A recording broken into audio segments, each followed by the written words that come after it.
And good Thursday evening, everyone, and welcome in to the inaugural game here on DSBN Sports for the 2018 season. Before we go any further, let's go down for a Vitafuse pregame report. John Cosater on the field with Coach Paul Carroll of the Howard Huskies. Take it away, John. Coach Carroll, your first game as a head coach, describe the nerves for you as a head coach for the first time. I tell you, right now, I really don't have a whole lot of nerves because I've been trying to run around making sure everything's done the right way, and I hadn't really had time to think about it. Well, that's probably a good thing. So, anyway, you know you're playing a really good football team. They're class higher, but you think you guys are pretty good too. Is that right? Well, we expect to win. I mean, that's the main thing. We expect to win. We worked hard all summer long. They got a great football team. They got a good staff also. They're well coached, and I think we're well coached also, and we're just going to see what happens in between the lines tonight. Is there anything better than a Thursday night football game to open the season? Nothing better. We just got to get some more fans here tonight. Thank you a lot, Coach. John, stand by. We'll get you. Maybe we can get you to run over there and see if you can get your hands on Coach Justin Rogers too. This is the Vitafuse pregame report. John Cosater joining us on the field, and now I'll bring back my longtime partner in crime here, and he is going to have his thoughts as we got the captains on the field down there. John, how about introducing the captains for us if you got them there? All right, Russ. Yeah, I tell you what, a beautiful night to get this thing started. I tell you what, for Jones County, you got number 71. For Jones County, we're looking through the sheets. They ain't always together. Matter of fact, we'd have our first name that wouldn't be on the list, wouldn't we? But let's take a look here and see if I got him somewhere else. 71 would be none other than I think that's Howard 71. Yeah. No, I'm looking at the other side of 71. Yeah, he's not listed. Apologize for that. But anyway, number 20 as we go ahead for Jones County. Number 20, you've got Jake Lanford. That's Curtis Lanford's son, defensive back, senior. Then you go down here to number 11. We've got number 11 for Jones County, which is Hunter Koslow. He's a junior quarterback. And number 17 as well, and that's Evan Meeks. And, John, that was actually Trey Bonner, number 78. Good. For him. Now for the Howard Huskies here in the gray, we had number 71, who was out there for them as well, and we're still trying to find the the Howard roster here. Here we go. And we got it opening night, and that's Malik Wolfolk was one of them. Yeah. And I didn't get the others, and we apologize for that. They kind of bunched up on us there. But nevertheless, what a pretty night to start the season, All Russ. right, let's go down to John Cosater on the sidelines with Justin Rogers. Coach Rogers, does it get any bigger than a Thursday night game against what could be a rival this year? Yeah, I mean, it's exciting always. We've been starting off, this is our third year in a row, opening up on that Thursday night on opening week. And it's exciting to be kind of one of the first games in the whole state of Georgia. Everybody's excited and get to do it early, man. That makes it nice. It's almost like opening up a present early on Christmas. You graduated a lot of seniors. Is this team ready to do the same thing your other teams have done the last few years? I believe they are. They've had a great offseason. They've really worked hard. They love each other. But we just got to get some experience. But you can't get experience if you don't play games. All right, there we go, Russell. All right, let's get your starting lineup. First on offense, they have one to toss. They will receive. They'll lead it off with left guard number 70, Connor Griffin for the Greyhounds. Left tackle will be number 78, Trey Bonner. Your center will be number 58, Rhett Huckabee. The right tackle will be number 75, Jalen Wilson. Right guard will be number 72, Davian Shinholster. Your tight end will start with number 82, Jacob Webb. Ethan Harrison will come in number 40. They'll run a multiple wide receiver set out of this formation. Of course, Rogers likes to throw it all over the field. Number 1, Jontavius Robinson will be in that multi-six set. Number 6, Malik Wooten. Number 15, John Walton, and number 19, Caden Mulcher. Your running backs will be number 23, Matthew Sheffield, and you'll see number 24, Samaj Ingram as well. Your quarterback, he's a good one, number 11, Hunter Koslow. John, if you'll set the defensive starters for us for the Howard Huskies. All right, Russ, for the Howard Huskies, you're going to have number 34, Corey Jordan. You're going to have number 60, Kiana Blash. You're going to have Bradley Nichols, number 7. Your linebackers are going to be Dandros Shelton. Another linebacker is C.J. Grimsley. Another linebacker is Jordan Odom. You'll have Isaiah Edwards, Kerry Jones, Jarvis Martin, and we'll go to the kickoff, Russ. Yeah, Juan Cardens is going to kick it off, and it's going to come up short. Man's going to take it along the 27-yard line. He's going to fight all the way out to the 24, and that's where the Hounds will set up shop for the first time tonight. I'll tell you what, Russ, that was a good tackle there starting off for Howard Huskies there by number 22 on defense there, and that'd be Tyler Henley. John, it's a warm night down on the sidelines. You'll keep us up to date, I'm sure. What's the temperature feel like down there? Is it as muggy as it was? Because it looked like we were going to get a little rain there for a while. Well, to an old man like me, it feels like it's about 103, but really there's a little breeze down here. It's fairly comfortable. You know, Russell, it's really not as bad as it looks right now. Hunter Costello will take and throw out in the flat, and he's got a man out here, and that is Caden Moulter, and he's off to the races to the 40, 35, 30. Nobody will catch him. First play from scrimmage, and they release the hounds. He takes it 65 yards, and just like that, the Greyhounds are on the board. The first play from scrimmage, and John Corson, this is a kind of fast lightning strike we thought we'd have tonight from Jones County. Yeah, great blocking on the offensive two wide receivers on that play, Russell. All you had one man to beat, number 3, Jarvis Martin. He got around the corner. Jarvis dove, got a piece of the jersey, but not enough. Just a bad angle on the play there. Kid will probably get a little bit better at making them angles there, Russ. Hunter Costello on a 65-yard touchdown strike to Caden Moulter. Extra point will come now at the 11:39 mark, so it only took them 11 seconds, 21 seconds to run that one. We may have a delay of game here. I see a penalty. And that's exactly what we're going to have, I believe. Yeah, getting the officials kind of looking in. I don't know if maybe he's going to wave this one off, but let's take a look and see what he calls here, Russ. Too many men on the field, it appears. Yep, 12 men on the field. Big number 71 there for Jones County. Got caught a little bit sleeping. I think he was still thinking about the offensive play there and should have got on off the field there, Russ. But nevertheless, they'll line it up. It'll be a little bit further on this extra point here. These extra points can be crucial in games when you get these penalties, Russ. John, Jones County in these away uniforms, they kind of got that Tennessee problem with the numbers. Give me that kicker's number down there. Well, let me walk out here on the field, and when he turns his back, I think it's 99. Could that be possible? That is possible. Evan West. And we're going to have a roughing the kicker, punter that is. I mean, kicker there, Russ, on that play too. Yeah, and that's and he is a freshman, Evan West. So they'll probably assess that on the kickoff. So it goes from bad to worse there for Howard starting out there. Now they'll be deep in the hole there. Well, he missed the extra point off to the left, and let's see. The kick went through. Good. Yeah, kick is good. All right, we'll take our first time out real quick. Well, we'll keep it right here since we were trying to figure out what the referee were going to do. John Coach had her down on the sideline, an inauspicious start for the Huskies. It's not how they wanted to get started, obviously. You know, you're playing a really good football team, a team that was 11-2 last year. Howard's got high hopes this year. Not a good way to start. Let's see if they can bounce back. Back deep will be Jeremiah Kelly will be one of the men, and the other one should be Javarsi Ameta is back there. I'll tell you something, too, John. Let's keep an eye on this kick here. The way Howard's sitting up with 3 men down near side, 2 to the far side, Jones County's got the stack on the far side. You may see it could be a little pooch kick here or something. Well, I'm looking eye to eye to this kicker almost, and he is all of about 5'5" and maybe 125, 130 pounds. Now watching Booming in the end zone. Watched him kick, and he was kicking pretty good in the warm-up. We're going to have an up back take it along the 14-yard line for the Huskies, and he's going to break across the 25, get along the 27-yard line, and that's where the Huskies will have it first down and 10.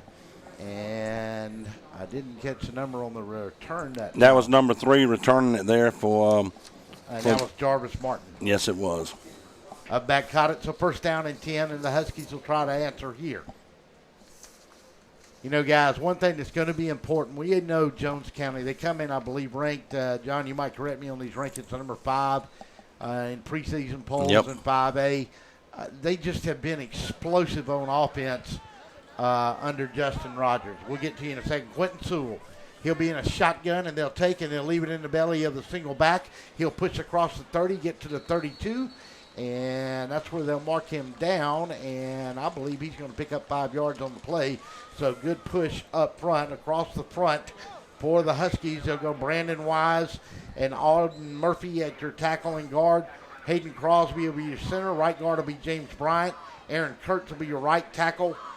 Tight end will be Wynn Davison. Quarterback Quentin Sewell. Your running backs Jarquavius Coleman, Javarius Meadows, and Jeremiah Kelly. Aiden Stewart will be on the outside. They'll leave it with the inside man. And Jones County plugged a hole up front. And big number 93 down there didn't get pushed off the center too easy. No, he didn't, Russ. And I'll tell you what, they're actually going to spot him with maybe a couple yard gain on it. And I didn't see that, but 92 for Jones County was certainly in the hole, and he's going to be there all night. That's Anthony Thompson.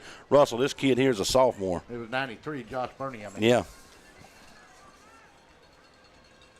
Sewell will be in a shotgun. Going to take and going to keep it himself, and he's going to run outside. 35, got his first down and more. Step out across the 41-yard line, and a new set of downs for the Huskies. Yeah, he was run out of bounds by Jordan Davis there, senior defensive back for Jones County that cut the line off, but not before he got a first down, Russ. So first down and 10.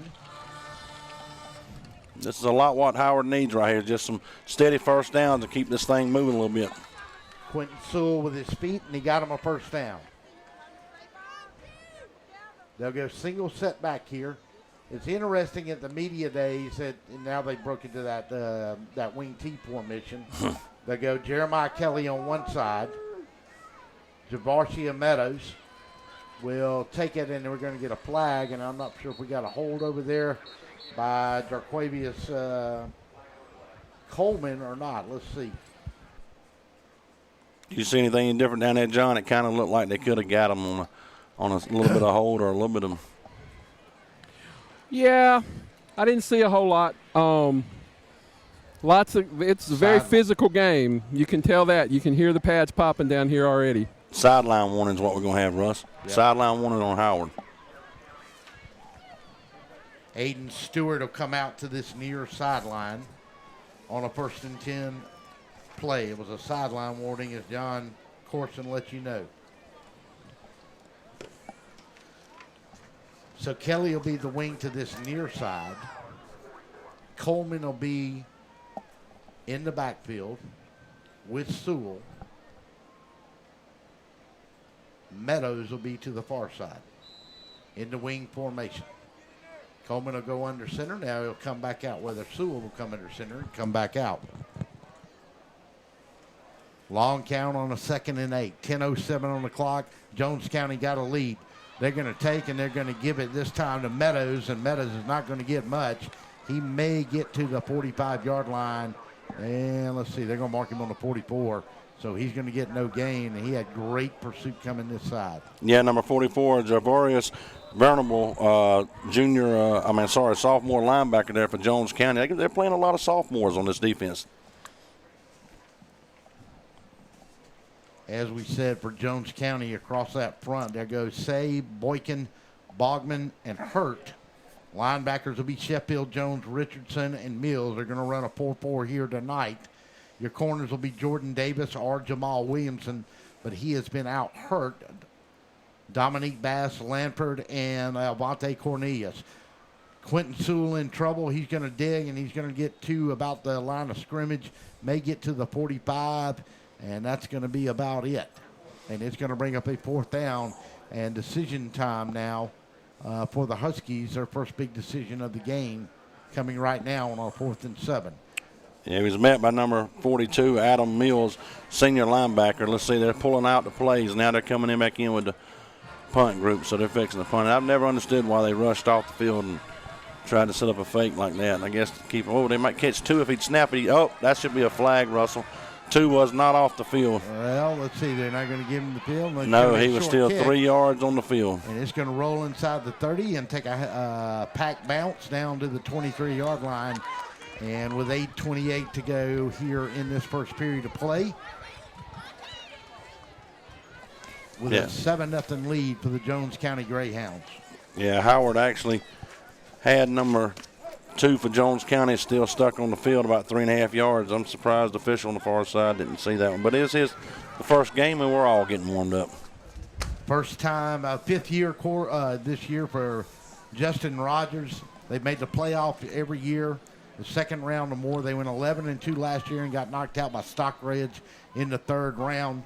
Offensive coordinator Jimmy Dudley. Chad Nybert is your defensive coordinator.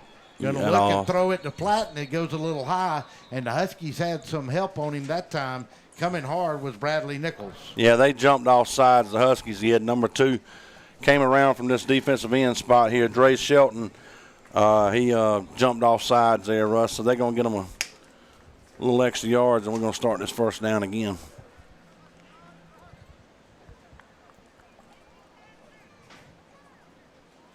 A little quick coming in at that quarterback from his cornerback position. They'll move John Tavius Roberts moving from right to left. I'm surprised they're not playing deeper safeties here. This passing game they've got. Hunter Coslow will turn around, and he's going to hand it to the running back, and that's Matthew Sheffield on the run. Or was that Ingram? We'll check his number when he comes up. These numbers are a little tricky with both teams tonight. I tell you what, either we're getting old, Russ. Maybe it's a little both. I'm sure and that was Samaj Ingram in the backfield, and he'll stay in. This time they'll run out John Walton and Robinson to this side. Wooten and Moulter to the other side.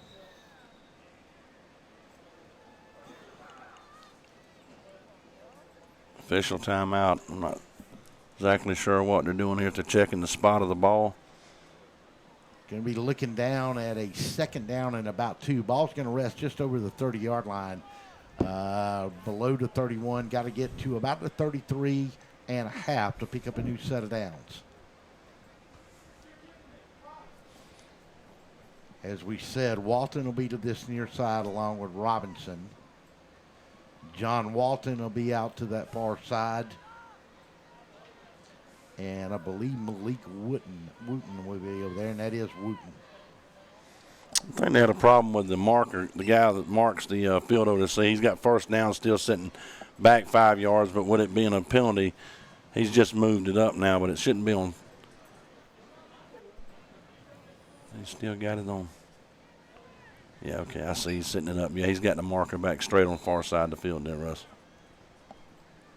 Want to welcome anybody that's watching in on Facebook and, of course, YouTube as well here tonight. Glad to have you with us on the Zoners Pizza Game of the Week, our opening night for the 2018 season. Going to send the backfield in motion. Going to look. Got a man open in the middle, and he got a good hit. And he went up high that time to catch it and couldn't bring it down, and that was John Walton he was trying to target. A good defense, and that's going to bring up a third down. John Kosatter, you got to like to play a little bit on a second down and short. Oh, yeah, nice play by number 11. You're going to have to tell me who number 11 is because my program's in my pocket. But number 11 came in, hit him just at the right time to knock the ball loose. Hunter Costello, the great quarterback for the Greyhounds. Hunter's going to take it. He's going to leave it to his tailback, and he's going to spin. And the Huskies are going to get him and knock him down, and he's going to get maybe short of the line of scrimmage, and it's going to bring up a 4th down and 2. Yeah, I tell you what, great pursuit on that play there for Howard. Number 34 on that play was Corey Jordan. He got in there and made a good stop here. So now we're going to have a crucial 4th down and 2 for Jones County. Let's see if they don't come in with a punt. Well, we'll see what they're going to do. They're going to send the punter back deep, and that's going to be Evan West back in there again as your punter. And, gentlemen, I think I'm going to have to change headsets here at the first break. Back deep for Howard may be calling a timeout, Russ, it appears. Yeah, let's take our first timeout. You're listening to the Zoners Pizza Gridiron Game of the Week right here on DSBN Sports. We'll be back.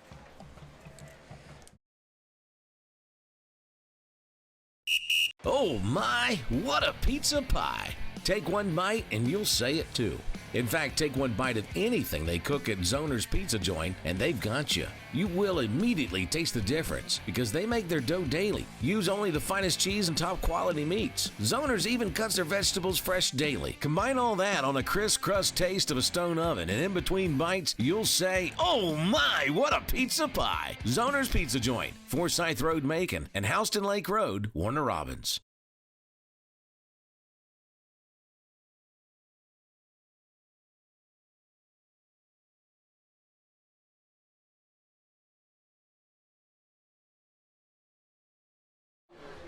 So welcome back in at 6:55, and on a fourth down play, it'll go off the side of the foot a little bit on the punter, and let's see if we got a flag here. Russell, this may be offsides on the defense, which will give them an automatic first down. Yes, I'll tell you, they were would. pursuing in there pretty quick. We'll see what they come up with. Paul Carroll is not. Jones No, County it's had a gonna guy go- that moved, too. Yeah, it's going to go against Jones County, I think. Let's check it and see. The Huskies ain't backing up, so, well, what do we got? Offsetting penalties or what? Paul Carroll's out here. Yeah. John Cosater down on the sideline. I'll come to you after this. All right, here we go. We'll get the kick. It's a low snap again. The Huskies come out of it, but he's got a good kick, and he's going to take a fair catch on the 40-yard line, and that was Jarvasia Meadows. John, did you see what John Cosater on the sideline, the call there was? Yeah, I'm not sure what that was, but what I can tell you, that was just a huge defensive stop by the Howard defense. If they went down 13 or 14 to nothing, it's going to be tough catching up to this team. So that was a big defensive stand by Howard, and let's see if they can get the ball moving right now. All right, so a first down and 10 play again coming up for the Huskies. It's a 7-0 ball game. They moved the ball to about the 45-yard line last time, and now it's where the drive stalled rather. And they will come out on the field now, and Quentin Sewell will try to get something going on the Huskies' second possession of the night. I'd like to see Sewell kind of scramble out a little bit and make a little dump pass, Russ. I'll tell you, he's getting a lot of the linebackers coming at him when he starts moving to the they're outside. stacking the line. They know they're not going to throw it. He's going to take and leave it with his up back, and he's going to be head on by that 4-4 defense that Justin Rogers has put in for this offense against the Huskies here tonight, and he'll pick up 2 tough yards, and that's all he'll get. Yeah, I've never understood sometimes when you're going to run the ball like that, why you stack the offense. I see, go ahead and put you out 3 wide receivers, open that hole up a little bit where it's a little man-on-man, and that situation there, it's going to be hard to run against that front Jones County's got. Yeah, it is going to be hard, and we talked to Paul Carroll the other night at the media day that Bibb County had, and he said, we're going to run the wing T, and we're going to stick with it. We're going to try to get mismatches on the corners and get on the edge. He'll run a little counter back into Jeremiah Kelly, and he's got room to run, and there was one of those mismatches on the corners. He was talking about J.K. on the sideline.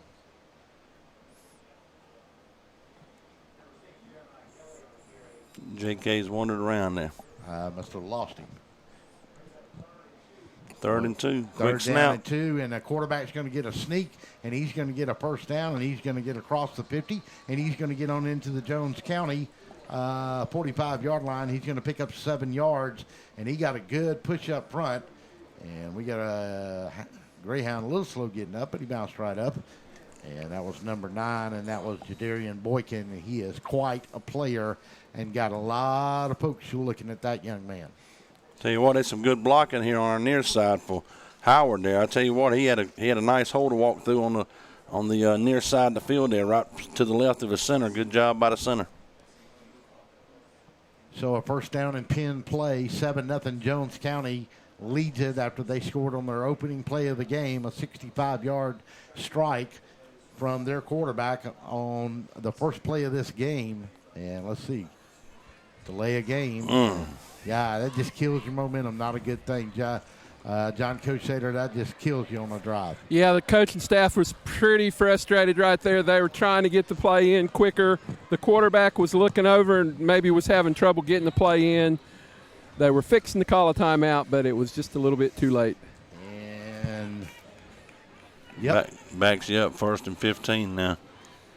Aiden Stewart will come to this side. Coleman will be in the backfield position. Your 2 wings will be Meadows and Kelly. Meadows to that far side, Kelly to this near side. Quentin Sewell under center on a 1st and 15. Take and get a flag, and we got movement, and that's going to be that right tackle, I believe, for the Howard Huskies, and that's going to back them up 5 more. Yeah, I tell you what, they really kind of hurting themselves right here, Russell. They're going to set themselves up first down. And about 20 yards there on that. That's two bad plays there. Not getting the play quick enough. And now movement. So we'll see what they do here on first down. They need to get at least 7 yards back here. 5:08. Quentin Sewell's going to throw it. Oh, man, he almost threw a pick. Yeah, number 44 was sniffing it out.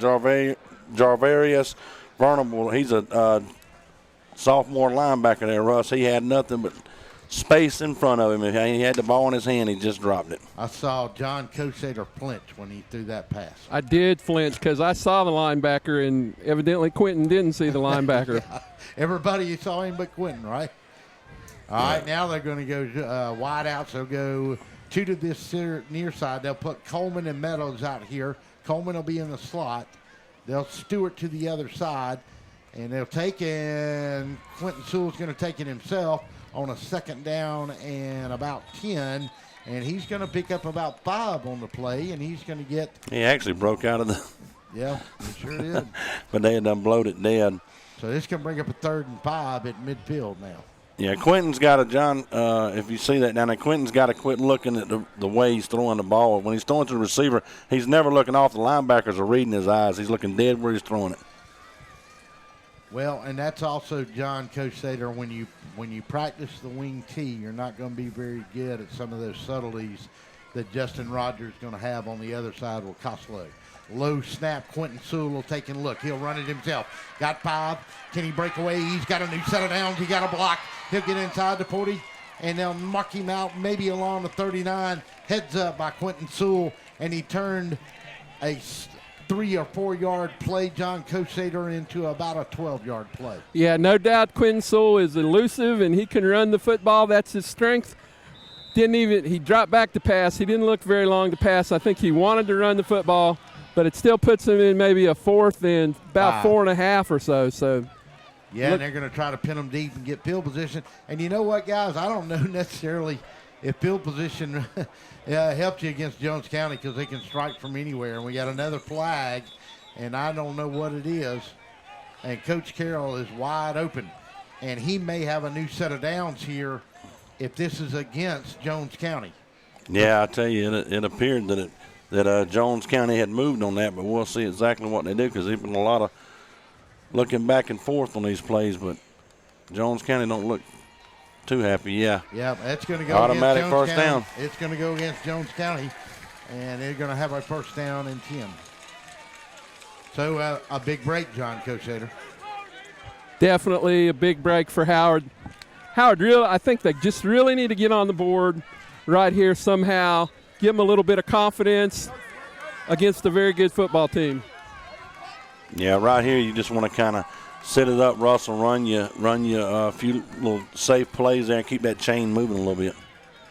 So this time they'll put Meadows and Coleman out to the far side. Sewell will be in a shotgun, roll to his right. The left-hander will look. He's got a man down there, and he held on to the football inside the 15-yard line. Maybe they'll mark him at the 14. They'll mark him dead down along the 15, and it'll be a first down and 10 for the Huskies. And the left-hander put it in there, and that was a great throw, John Kosader. And that was number 5 who caught it. I don't know who it is, but you can tell me. Yeah, that was Coleman that caught it. Sewell threw that ball with a lot of confidence, with a lot of pressure on him. He's better rolling out than he is sitting in that pocket, though. He threw it to the outside shoulder, which is what you do. Back in a shotgun again. He'll leave it with Coleman, and up back will take it, and he'll break the 15 and roll into the 13-yard line. So 3:46 in the first, and the Huskies are trying to mount a drive. I'd like to see them do a little fake toss here in a naked bootleg with the quarterback here, Russ. I see Jones County's biting in on everything that's going to the far side of the field. This is a good chance to run a naked bootleg. Quentin Sewell, second down, and we'll call it 7. Going to take, and he's going to run the bootleg, as John Corson said, and he's going to get to the 10. He's going to get to the 11, and that's as far as he gets. So this brings up a difficult 3rd down and 5 now, maybe 5.5.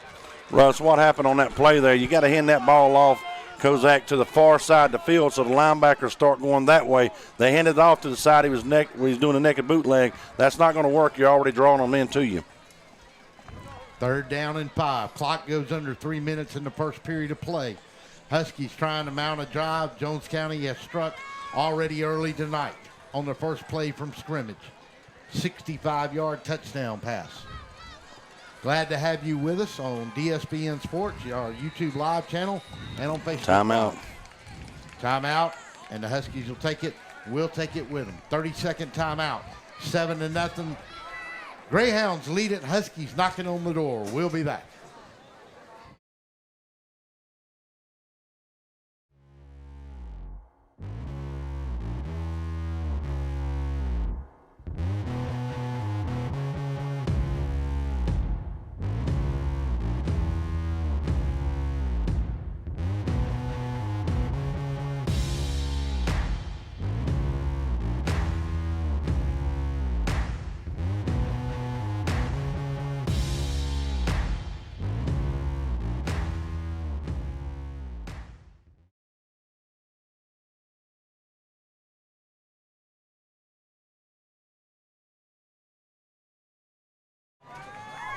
Down on the sideline, let's go to John Corsader as he looks at this third down play with us at 2:41.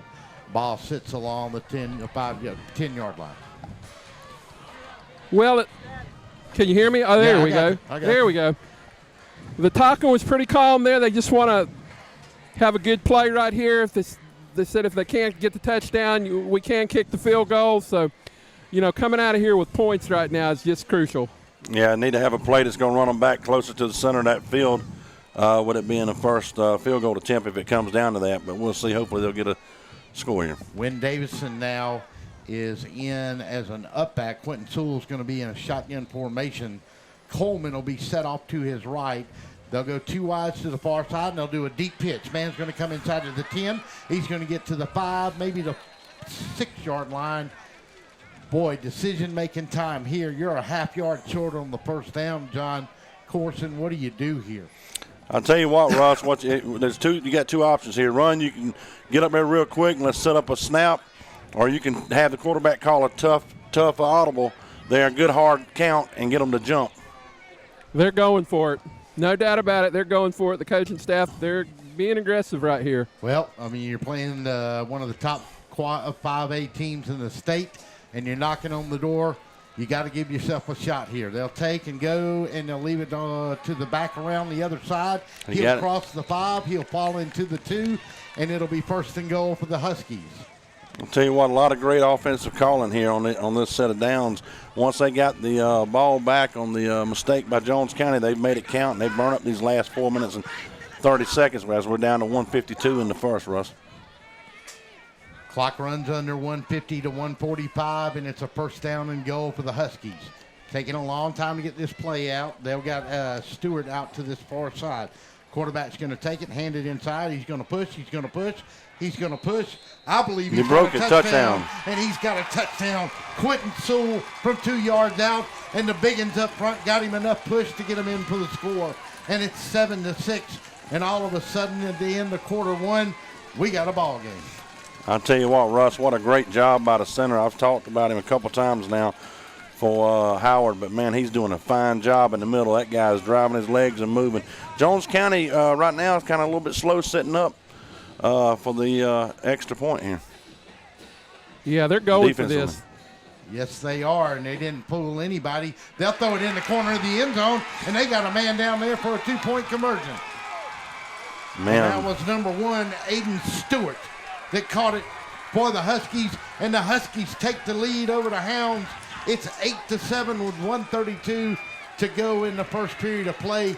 30-second timeout. You're listening to the Zoners Pizza Gridiron Game of the Week on DSPN. We'll be back after this timeout.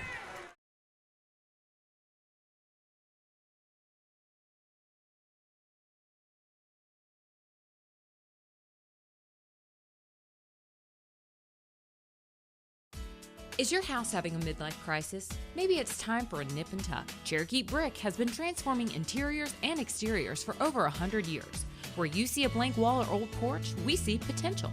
Add warmth and elegance to your home with an updated entryway, porch, or kitchen. At Cherokee Brick, we cut out the middleman and provide a robust selection of colors and sizes to fit your brick needs. Visit us online to find out more about where you can purchase Cherokee Brick, straight from the manufacturer.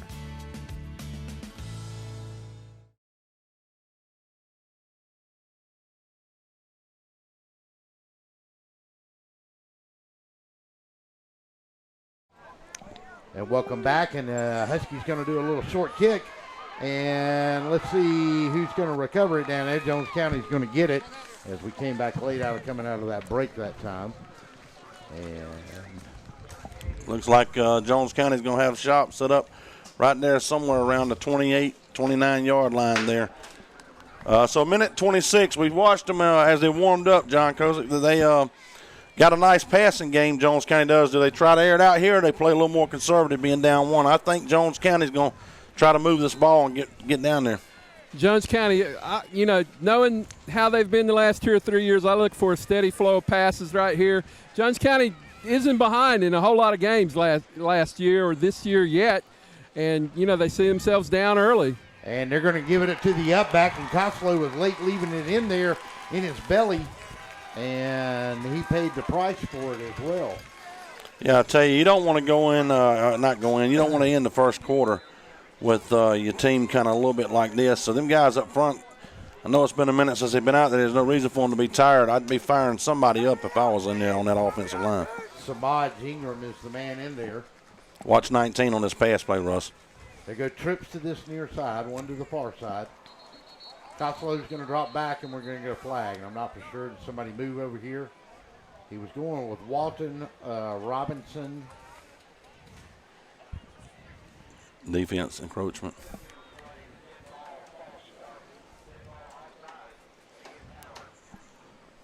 And they're going to call it against the defense. And that'll move them up 5, and that's going to bring up a second down after the loss of play. It's going to make them about a 2nd and 7 from the 33. Got to get to the 40 for a new set of downs. Going to leave it with the running back. He's going to find a hole this time, and he's going to get up to about the 35, 36, 37 before they wrap him up. Russ, I'll tell you what, they're doing some hitting out there, buddy. Number 3. You're fixing to get a flag. There was a little pushing and shoving that time. And running back in, that time was Samaj Ingram. And let's see who that's going to go against. And I believe it's going to go against Jones County. But it may be offsetting because it looked like the Howard guy got up and they kind of got into it. And then the Jones County guy and him started pushing on each other. And I'm not for sure who they're going to go against here. Let's see. Yeah, it was number 3, Jarvis Martin there for Howard that was involved in it. Dead ball foul, personal foul, and it's going to go against the Huskies. Yeah, that's Jarvis. They got him a little bit. Yep. And you almost looked at that, John Cosader. Usually the guy that comes back and retaliates after somebody committed the foul is the one who gets the call. But have we offset the penalties here? Let's wait and see. Nobody's moving. He should be marking it off, I would think. Yeah, that's offsetting penalties. That's right. So, got to get – they're only about 1.5 yards short here to pick up a new set of downs. Yeah, they may not even be that. I think they're about 1 yard short. John Cosader, you got a little better look at it. Yeah, I'd say 1 yard. I'd say, probably closer than 1 yard. Yeah, a lot closer. We're only about a football. So that's definitely going to be closer. So 27.6 seconds to go here in this first quarter of play. Early start here tonight, 7 o'clock to open up the season. We appreciate everybody joining us tonight, the folks from Jones County that are looking in, folks from around Bibb County here tonight. We're kind of the only game in town tonight. Don't forget tomorrow night, we've got an even better one coming to you as well, in a crosstown rivalry game, Southwest and West Side, right here from the Ed DeFore. The Patriots have beat them 2 years in a row. Going to hand up to the up back this time, and Ingram's going to have his first down and more, and he's going to pick up about 8 big yards and move it up to the 48-yard line, and it's going to be first down and 10 from there. Let's see if they move him back. No, they'll give him the 48 and a new set of downs for the Hounds. Tackled by number 2, Dre Shelton there for Howard. I'll tell you what, that kid there runs the ball hard, Russ. Caden Mutzler will come to this side along with Jontavius Robinson. Walton will go to the other side. Send a man in motion, and that's the tailback. Husky's going to come after the quarterback and then going to miss him, and Coslow's going to break a couple of tackles, and he's going to get hammered across on the 49-yard line of the Huskies. And let's see what the play is here. John, was that number 43 it looked like for the Huskies that made that hit there? His jersey kind of got turned on me a little bit. That's C.J. Grimsley? C.J. Grimsley. He's not very big, but he's hitting down there. He's low profile to the ground. He put a stick in there now. And that's the first quarter right there, guys. Yep. And that is the end of the first quarter. Your score, the Howard Huskies lead it 8-7 over the Jones County Greyhounds. It's the Zoner's Pizza Game of the Week right here on DSBN Sports. We'll be back after these timeouts and get ready for the second period. Oh my, what a pizza pie. Take one bite and you'll say it too. In fact, take one bite of anything they cook at Zoner's Pizza Joint, and they've got you. You will immediately taste the difference because they make their dough daily. Use only the finest cheese and top quality meats. Zoner's even cuts their vegetables fresh daily. Combine all that on a crisp crust taste of a stone oven, and in between bites, you'll say, "Oh my, what a pizza pie!" Zoner's Pizza Joint, Forsyth Road, Macon, and Houston Lake Road, Warner Robins. Hello, I'm Joy Johnson at the Cottages on Westland, inviting you to come see our spacious assisted living suites. Each suite has its own kitchenette, private bathroom, separate bedroom, and living space. We provide meals, housekeeping and laundry services, personal care assistance, and a variety of daily activities. Come by and visit us soon. You'll see why our residents feel at home and why families trust their loved ones to us at the Cottages on Westland.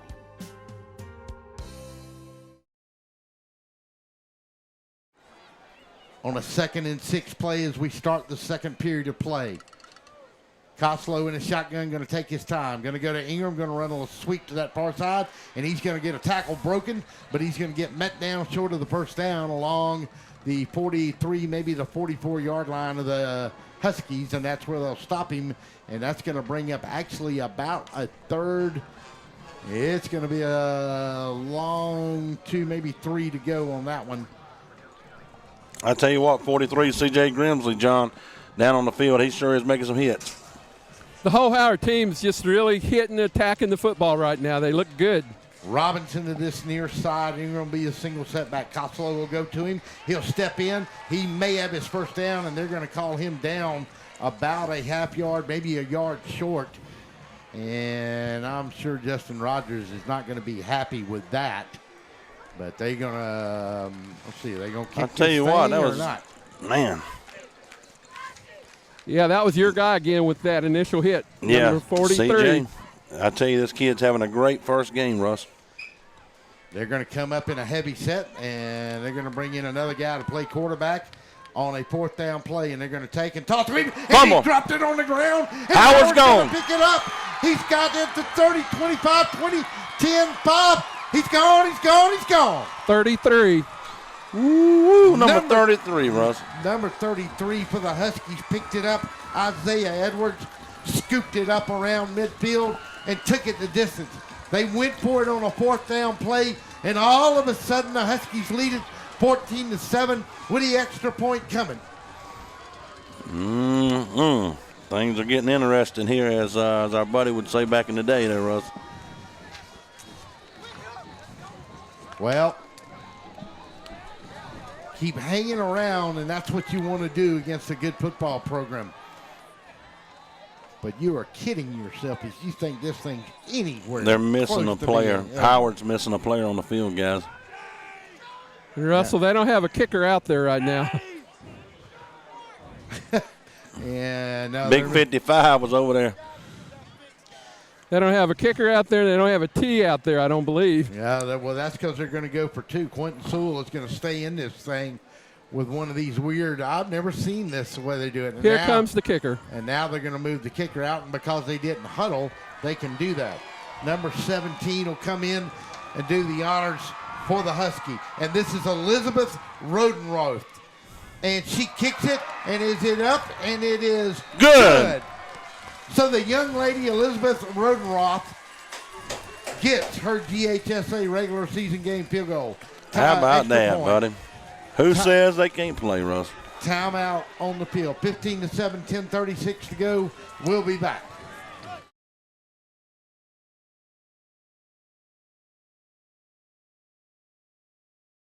Hey folks, Russell from Gridiron Game of the Week. When you get ready to buy a new car or a newer automobile, there's always the dilemma of what to do with your current car. Well, that's where You Park 'Em, You Sell 'Em at 3306 Vineville Avenue comes in. You Park 'Em, You Sell 'Em is the original automobile dealership with the owner in mind. For 18 years, You Park 'Em, You Sell 'Em has been the only alternative to giving your car to a local dealer on a trade-in or trying to market your car yourself. So when you get ready to sell your old car, give them a call today at 254-6310. That's You Park 'Em, You Sell 'Em, 3306 Vineville Avenue.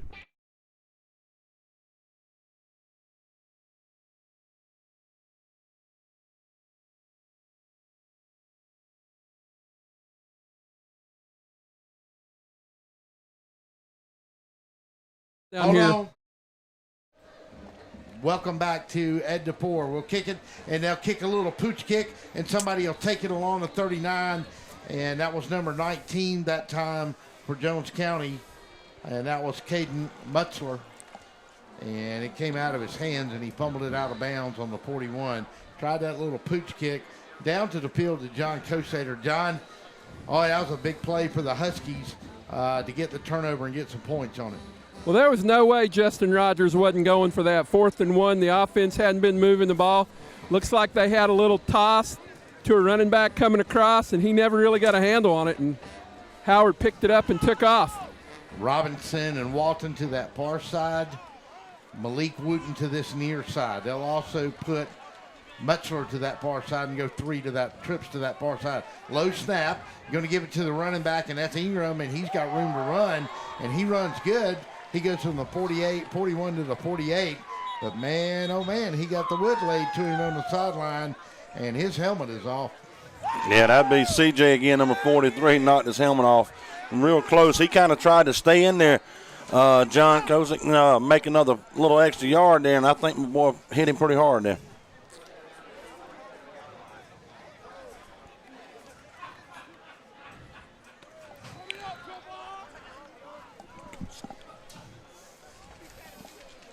Second down play here, 2nd and 4, 10:27 mark. Koslow will be in a shotgun.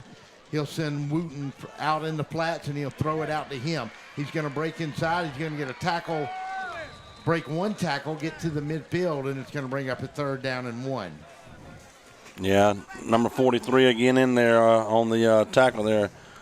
Coach Sater, I know you've seen it down there. He's just in on every play. You know, that was a nice little pass to the right side, and Grimsley's playing in the middle, and he chased it down. He's just been everywhere so far. Walton will come to this near side along with Robinson. 2 men in the backfield this time. You'll have an up back in a H position, and single setback will be Ingram. Koslow will go from the shotgun. Robinson out in the flat, going to break a tackle, got a 1st down as he'll roll into the Huskies' 47-yard line, and the Hounds will have a new set of downs. He's met by number 11, Lorenzo Hargrove, on the tackle there. Let's give 32 some love right there, too. He was on the bottom of that. Yeah, 32 was dead. It's definitely in there. That's Kerry Jones there. They'll go Robinson to the far side, this time with Mutzler. Wooten will come to this near side. Giving some extra protection now with only 3 wideouts in the game instead of going with 4. Koslow looks, throws, intercepted. Ball intercepted on the 27-yard line, and the Huskies have got another turnover, and number 11, John Corson, was in there for him, and that was just a bad throw. That was good coverage down there on one-on-one coverage, and he took that ball away. Yeah, number 11, Lorenzo Hargrove, was just looking at the quarterback, watching his eyes the whole way, and ball was overthrown a little bit, but what a great defensive play to be right there in position to make that play. Coach Sater, I don't know if you remember this, but 2 years ago, Koslow had to come off the bench after the starting quarterback for the Jones County Greyhounds got hurt in a playoff game, his first ever start, and he threw 4 touchdowns, I believe, but over 350 yards. Had a great game, no doubt about it. I think that was last year, and he came in and had a big game, played quarterback a lot of the rest of the year, actually. They've got a up back in now for the Huskies, and that's number 40, Wynn Davidson, and they're going to give it to number 6 this time, and he's going to take it on the outside, and that's Jeremiah Kelly. Ooh, he's carrying a pile. Running, and he is carrying a pile, and the Huskies have got some momentum here at the edge. I'll tell you what, Jones County's getting caught sitting back on their back heels a little bit there. Coach Sater, they're not as aggressive as they were at the beginning, but I'll tell you what, this is a big time for the defense to step up, because at 9:01 before half, you don't want to give up another 7. Hey, Jeremiah Kelly, he's an 1,100-yard rushing back last year. He knows what he's doing with the football. He's only a junior. You give him a little blood, and right now they're feeding off that blood. Yeah, and they got the lead blocker, Wynn Davidson, up there, and they're going to do a toss sweep, a little delayed, and he's going to get outside 45-40. Broke a tackle inside. He'll get to the 37, and I think we're going to get a hold down here on Darquavius Coleman. Maybe. Let's check it and see. Yeah, that flag was right in the line of holding right here on this near side when he come around that corner, Russ. And I think that's going to be the call. That was right there in front of you, John, Coach Sater. Yeah, we're going to get that flag. I'm pretty sure it's a holding right in front of us. The coaches didn't argue too much. Paul Carroll didn't argue too much. The assistants were doing the arguing right there. As they say, the coach knows.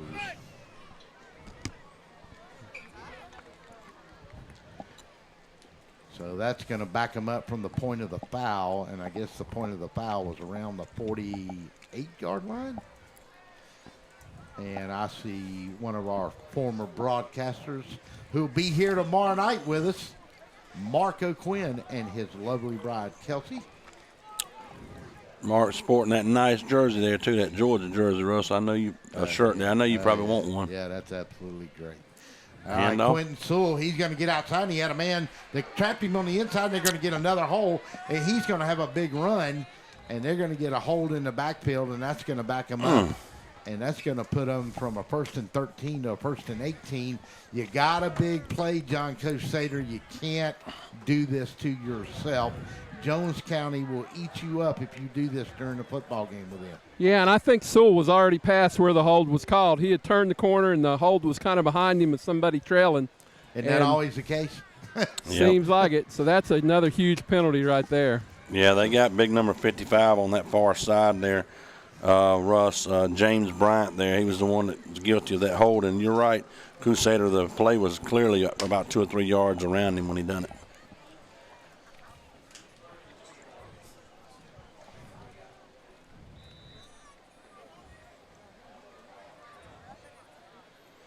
So it'll bring up a 1st down and 24 now. They're all the way back to the 36-yard line. They got to go to the 40.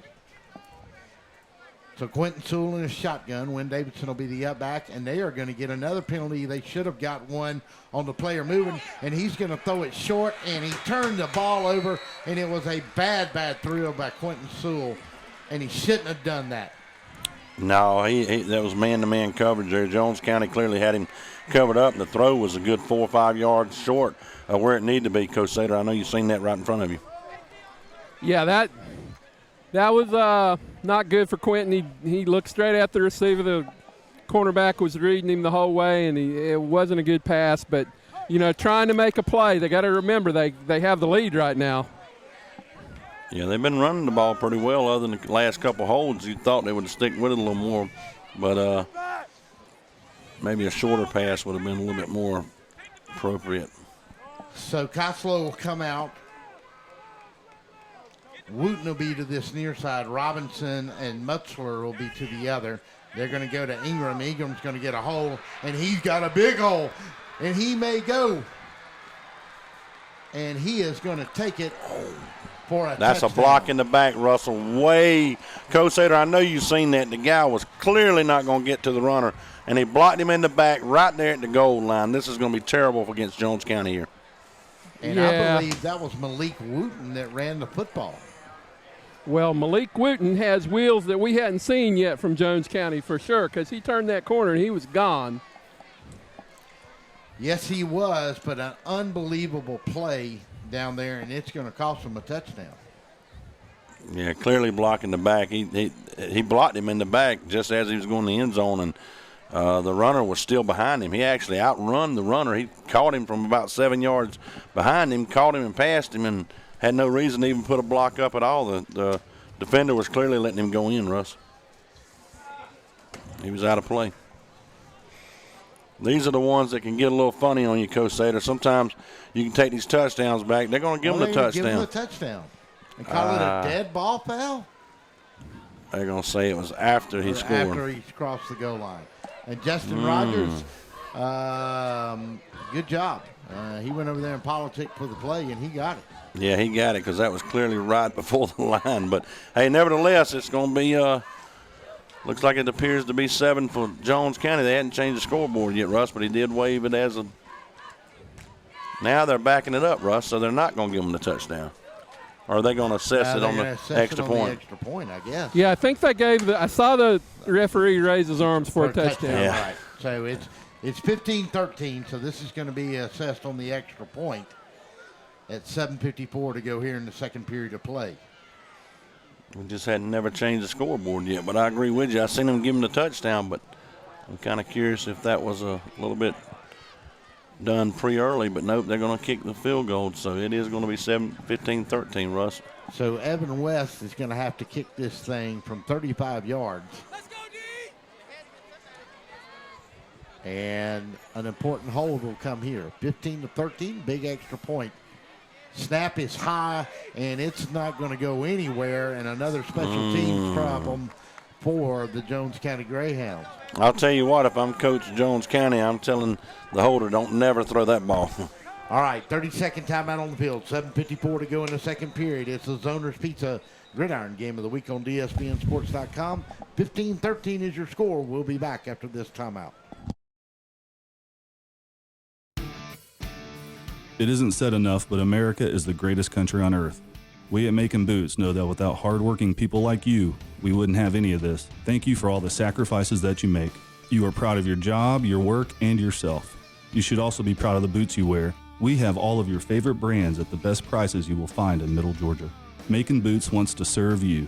Come see us at 3182 Vineville Avenue across from AutoZone. Like us on Facebook. Macon Boots. We fit Macon.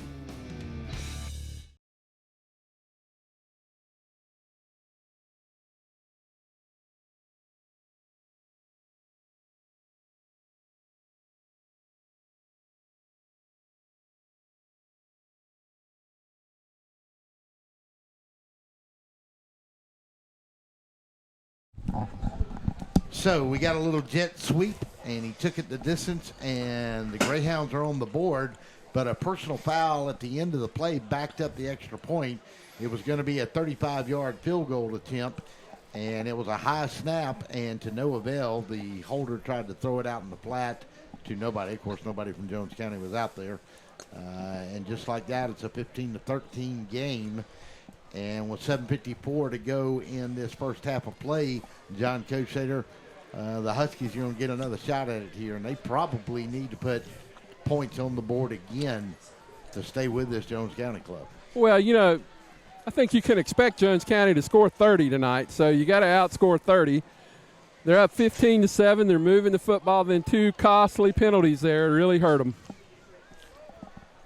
Back deep for the Huskies will be one of your men will be Meadows, and the other one it's probably Jeremiah Kelly back there, and they're going to do the little pooch kick, and up back's going to take it on the 25, and he's going to get to the 27, maybe the 28, fall forward to the 29, and the biggest thing about that is he hung on to the football, John Corson. Yeah, I guarantee you, Russ, because as soon as he caught it off the bounce, he was met quickly there by a slew of Jones County players. And so this is going to be an interesting set of downs here for Howard to see how they decide to move this thing at the 7:47 mark.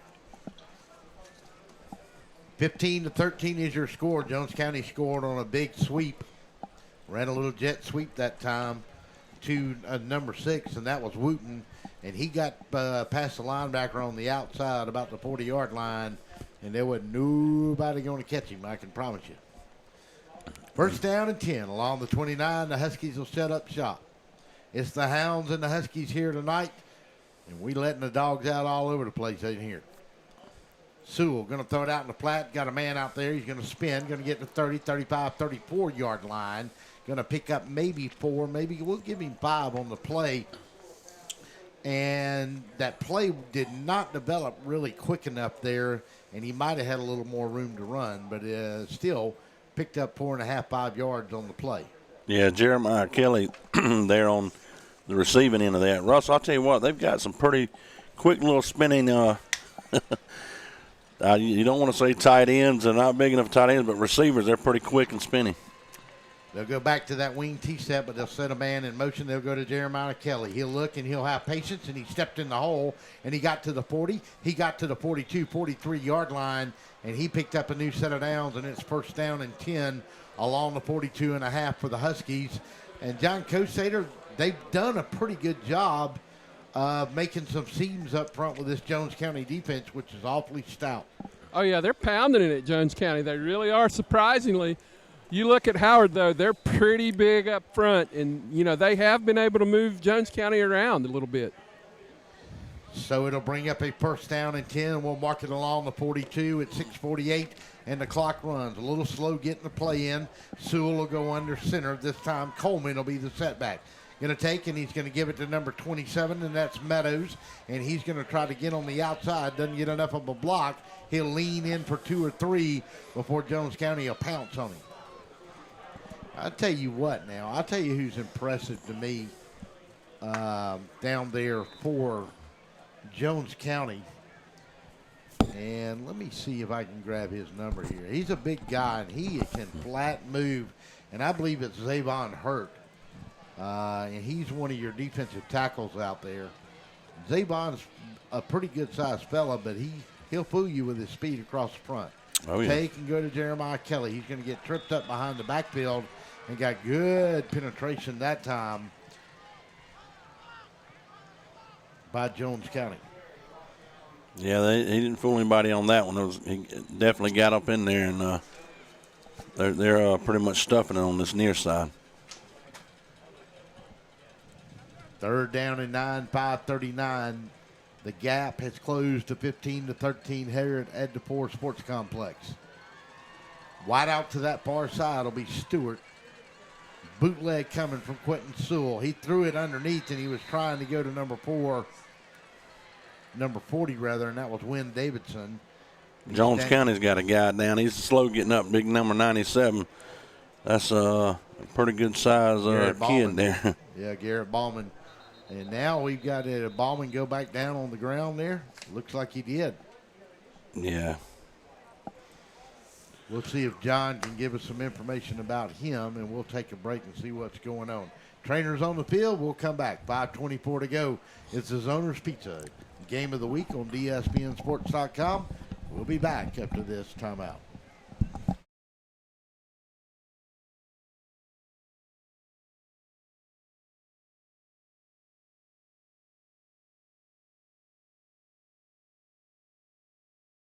Before you put your company logo or event name on the streets, say it with authority.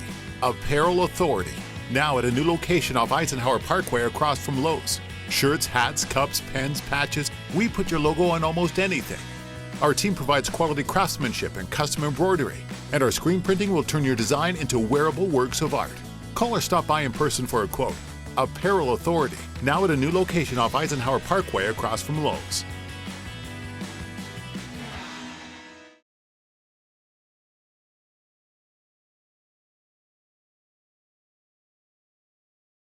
Looks like a cramp, Russell. Back to Ed DePore Stadium here on the northwest side of Macon. Let's go down to John Coachater real quick on an injury report. Yeah, he didn't look like he was hurt too bad. They were stretching him out, maybe cramping. It is a little warm down here right now. Not terrible warm, but still, early in the season, that cramping seems like we always have a few. I tell you what, now Howard has come up with some weird kicking formations that I've ever seen. This is going to be a short kick. Ooh, it's going to hit on about the 37, but it's going to take a Husky roll and roll into the 25, and that's where the Hounds will take over with 5 minutes even to go. John Coachater and then John Corson, guys, before we get to this playoff, your thoughts. First game of the season, both teams. We knew Jones County was going to come in here loaded with talent. Your thoughts earlier, what we've seen in this football game, John Coachater, I'll start with you. Howard showing up. A lot of people didn't know if they could play with the Jones County, who's a classification higher. Howard's come out, and if it were a boxing match, I'd say Howard would be winning right now. John, your thoughts before we get the snap here. Yeah, I think Coachater hit a lot on it. It's come to first game of the year, missed opportunities, things like that. But Howard's come out, and they show they're not scared, and that's the main thing. Koslow in a shotgun. One wide to this near side, going to leave it underneath. And that's Ingram back in the ball game again, Samaj Ingram. And he's going to slip and fall down. He's going to get to about the 27, 28-yard line and keep his feet. We want to welcome some new sponsors, obviously, this year. And we'll get to those in just a minute. Of course, our title sponsor, as always, Mr. Charlie Crowley at Zoner's Pizza on Forsyth Road in Macon. Highway 96 in Warner Robins, and soon to be Byron, Georgia. Costello's going to try to step outside on maybe what looked like a little bit of a busted play, guys, and the Huskies wrapped him up. Yeah, I wouldn't. I don't think I'd run him too much like that on the first game of the year. This defense for Howard's not real big, but they're super fast, and he's not fooling anybody.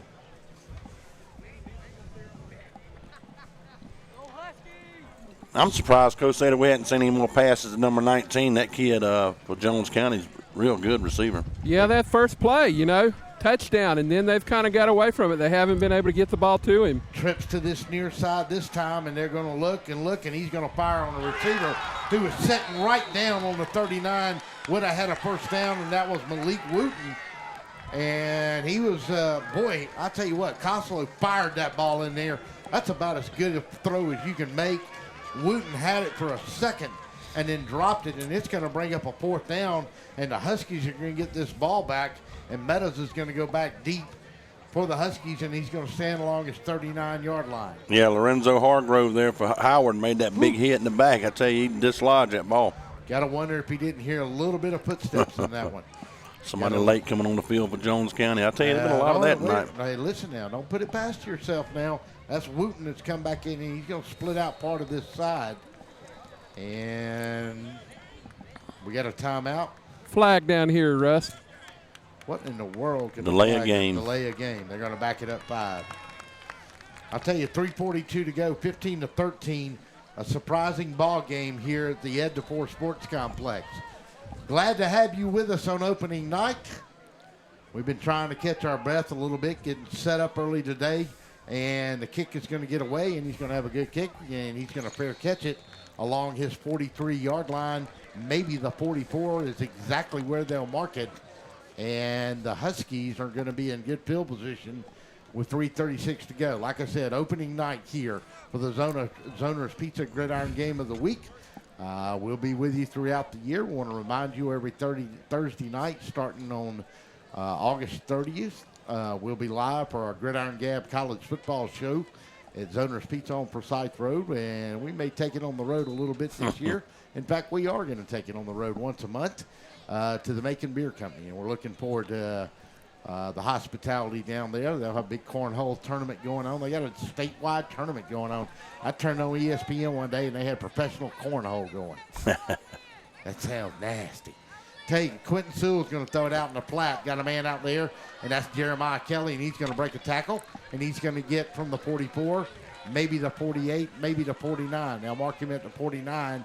Pick up 5. Did he get out of bounds? I guess he did. 3:27 now. Second down and 5. Huskies trying to cross the midfield stripe. Yeah, speaking of that cornhole, Russell, I'll tell you, I've watched a lot of that too. I've seen one team, LW cornhole team, they finished last in the tournament when LJ won it. But they some serious players. That LJ team is probably one of the best in the nation at cornhole. You've got too much time on your hands, bro. Quentin Sewell in a shotgun, and we're going to get a flag, and we're going to get to delay a game. What's the call here? Paul Carroll is about to erupt on the sideline. Yeah. That may have been an illegal formation there. But the ball wasn't snapped, so they wouldn't call that. What's the call? Let's see.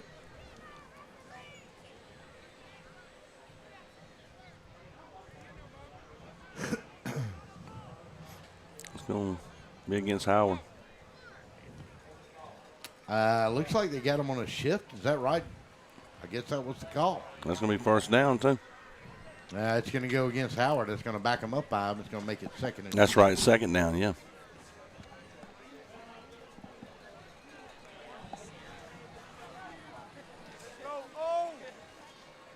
So Sewell will have a single setback. He'll go wides to both sides with slots either way. Look out. Going to throw it back in.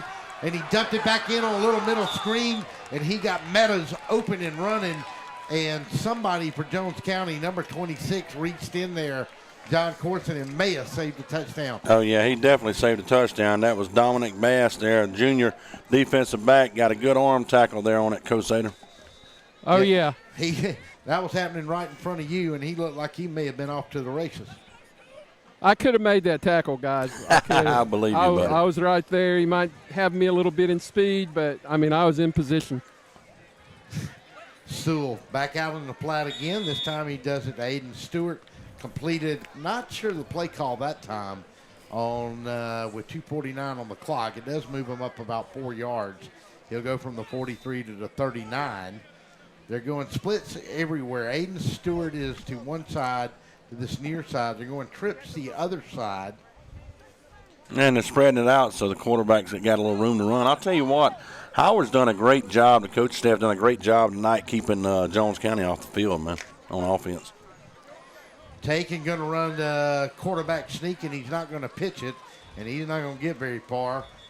He'll get pushed out of bounds. Now they're going to keep and roll that clock once again right there in front of John Kostater. But John, he didn't get your hair or nothing, did he, buddy? No, sir. That was big number 93, and I know you're looking at that and tell me who that is right away.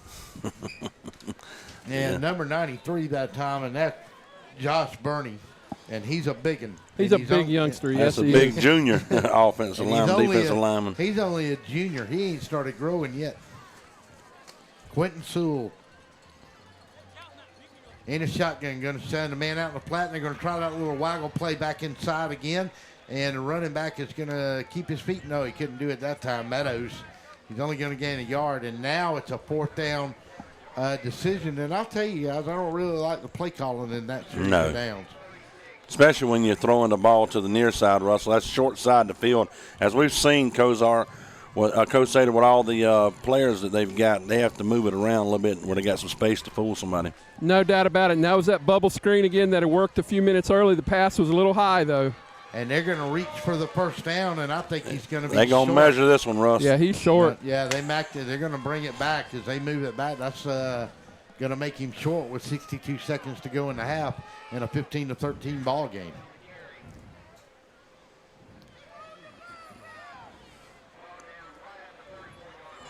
Let me see how close I can get to this without them telling me to go away.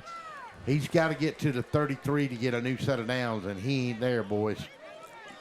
I'd like to see the ball placed down where you can tell exactly where it is. Yeah, that's Jones County's ball. They don't even have to measure that. We can see that from up here. Stick with us as we get to the half. We'll have John talk to Coach Carroll as he exits to go to halftime, and that will be a pretty good conversation, I would imagine. Yeah. Justin Rogers on the other side can't be happy with the mistakes. Neither coaches are going to be happy with the mistakes. Russ, I tell you, you may see Jones County start looking for 19 again. I see him on the far side there. They'll go trips to that far side. They'll go empty backfield, and the quarterback's – and he's going to – oh, my goodness. He almost threw a pick six. They went empty backfield, trips to the right, to this near side. Howard came on him, and he threw a pass that should not have been thrown, and Howard just missed a pick six against the Jones County Greyhounds. Yeah, and if I'm not mistaken, Russ, that's the same player for Howard that's missed it. Number 2, he missed the last chance. That was Dre Shelton there. For Howard's had 2 opportunities to have pick six. Second down with 58.3 seconds. Low snap. Coslow's going to look, going to throw it long. He's got a man down there, and it's going to be incomplete. And Jones County is going to raise Kane. That's pass interference there. Yeah, it wasn't called. He didn't turn around and look for that one.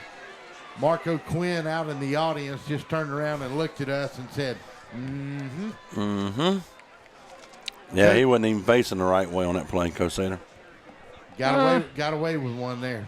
Yeah, he did. He didn't quite get turned around. It was pretty good coverage till the very end, and you know, I was right here with this referee, and he never even reached.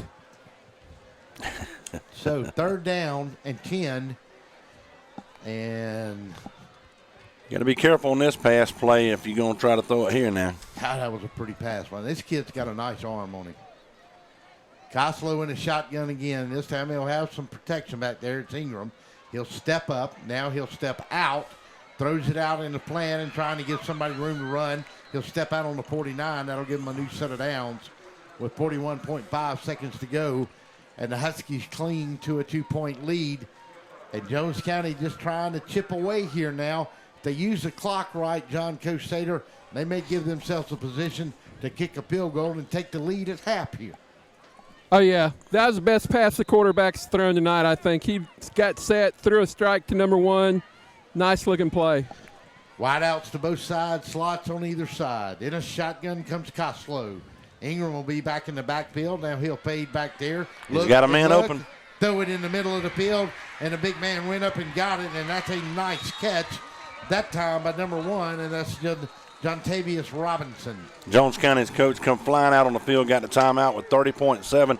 Russ. This is good clock management right here, fellas. Yeah, absolutely. You got to make the play, John Coach Sater, but still, that's really good clock management here on this drive. Yeah, we all know with Jones County, I mean, they've had some struggles, and it's been a really fairly somewhat even game, a little bit more swinging towards Howard in the first 2 quarters. But I'll tell you what, buddy, you can't count them hounds out, because once they get them dogs running, they like them Georgia Bulldogs up the road there. Russell, you know a lot about that. Man, please. Coach Sater, you going to bail me out here? Hey, I don't disrespect you just because you like the wrong college team. Yeah, I understand. I'm not going to put up with this all year. I'm telling you not. I didn't rag y'all hard when what happened in November last year. But yeah, you just shut my texting down on my phone. I had to get a new service. All right. Y'all keep up. Keep it up. Gonna get ugly. Gonna get ugly when y'all go over there and old Muskrat whips you over there in Columbia.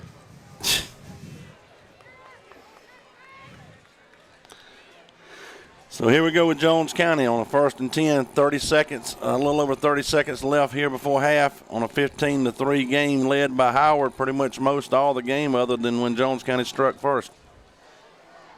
John said it best. 1st down and 10, 30 seconds to go. Send a man in motion from left to right. Koslow's going to throw it in the middle of the field. And he's pass interference. He's getting the flag out. He can't get it out. He's going to get that. He's going to get that call. There's one back here too, guys. We may have a hole back here where that ball is, where that flag is. We definitely got a pass interference. He grabbed him by the jersey on the 4-yard line.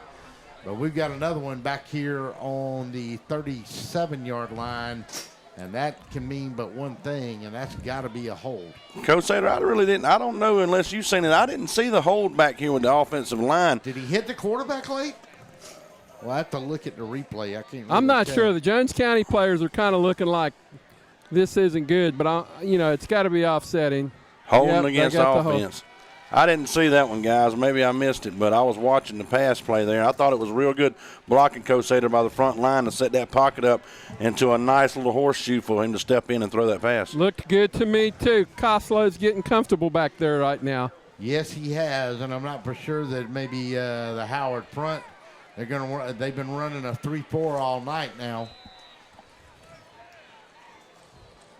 They'll come up and press on a 1st and 10 with 23 seconds to go.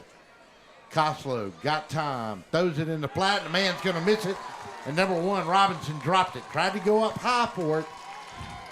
I think now on that play particular, Koslow got a little uncomfortable and he felt the pressure. He didn't obviously follow through with his step through, and that's why the ball went a little high on him, John. Yeah, it did, but I'll tell you, Russ, this is not the plays you want to run when you're sitting underneath 25 seconds. Need to be some out passes where your guy can step out of bounds. This clock's going to run out on you with no more time than they have left at 18.7 here coming up. 2nd down and 10, ball along the 31-yard line. Koslow in a shotgun. Ingram will protect him. Wides to both sides. Got time, gonna look, gonna throw it in the middle, and right down there he was trying to catch a man, and he didn't catch it. And was that Mutchler? I believe that's that's who he was throwing to there. Pass a little bit low, Mutchler fell. That's about the only place he could throw it at that point. Gonna bring up a 3rd down and 10. Interesting call here because you're still out of field goal range or really close, if not there, because that would be sitting up about 47-yarder. 47-yarder. Yeah, I'd like to see that one. Tell you what, Russ, we have a lot of people listening tonight. I'm glad to see my buddy Wendell Johnson's listening in there, one of the Tatnall guys there. 3rd down and 10 with 10.5 seconds left. Costello in a shotgun. Got time. Now they come on him, and they're going to sack him all the way back on the 44-yard line, and that's going to take him out of field goal range. That's going to end the quarter. No, they're going to stop it with 1/10 of a second left. And John Cosader, man, you can't do that as a quarterback. As a senior, you can't let that happen. You got to get rid of that football. Yeah, Cosader, I don't know if he's hearing us down there or not, but go ahead, Cosader. Yeah, here we go. John, you can't let the quarterback cannot let that happen on that play. He's got to get the ball out of his hand. Yeah, he had time to throw it. It took a while for them to get the pressure on him. And that's a coverage sack.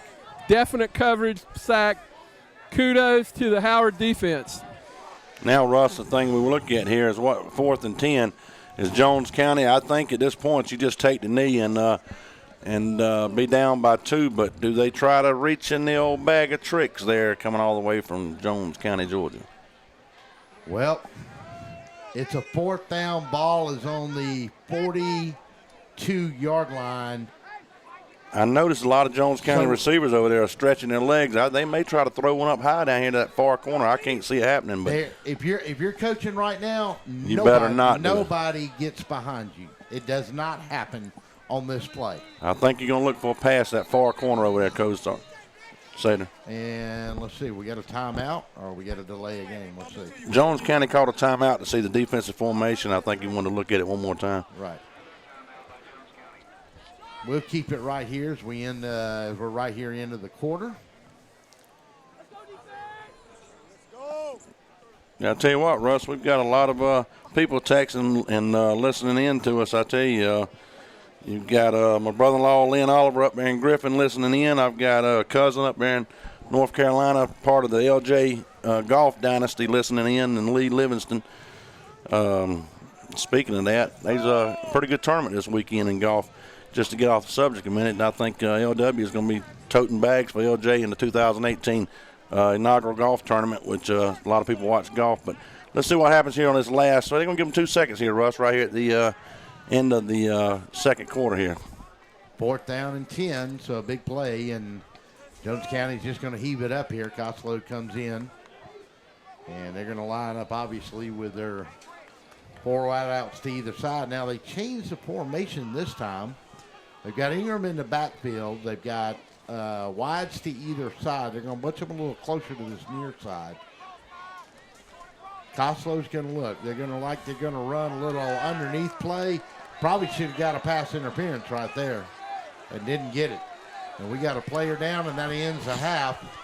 Let's go down to the sidelines real quick as John Cosader's got the head coach of the Huskies, Paul Carroll. John, go ahead. Coach Carroll, you have to be happy the way your guys responded to that first quick touchdown by those guys. Yeah, and that's something, that we've got to do. We've got to start being able to come out and play fast. We gave up that big play right there, and that's what I think they scored on every time is big plays, and we've got to be able to play fast and be ready to play right out the gate.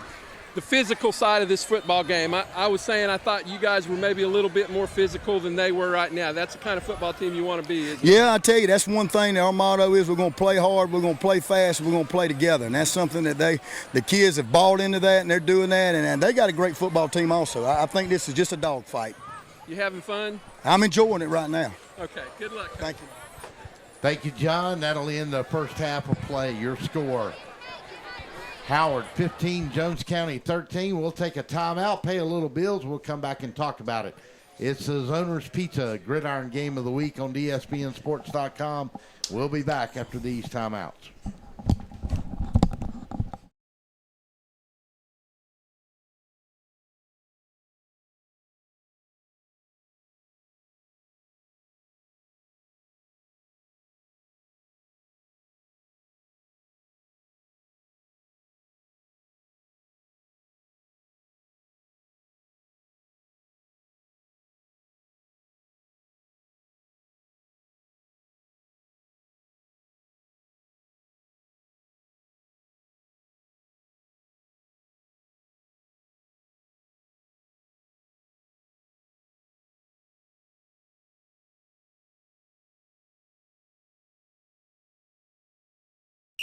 Oh my, what a pizza pie. Take one bite and you'll say it too.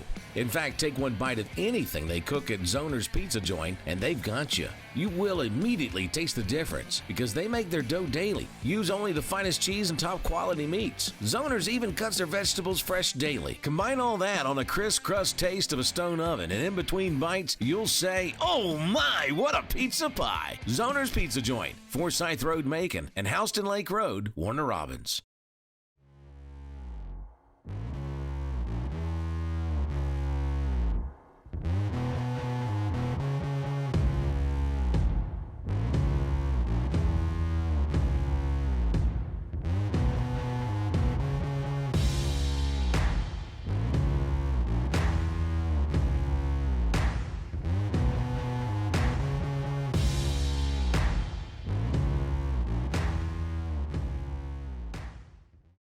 Hello, I'm Joy Johnson at the Cottages on Westland, inviting you to come see our spacious assisted living suites.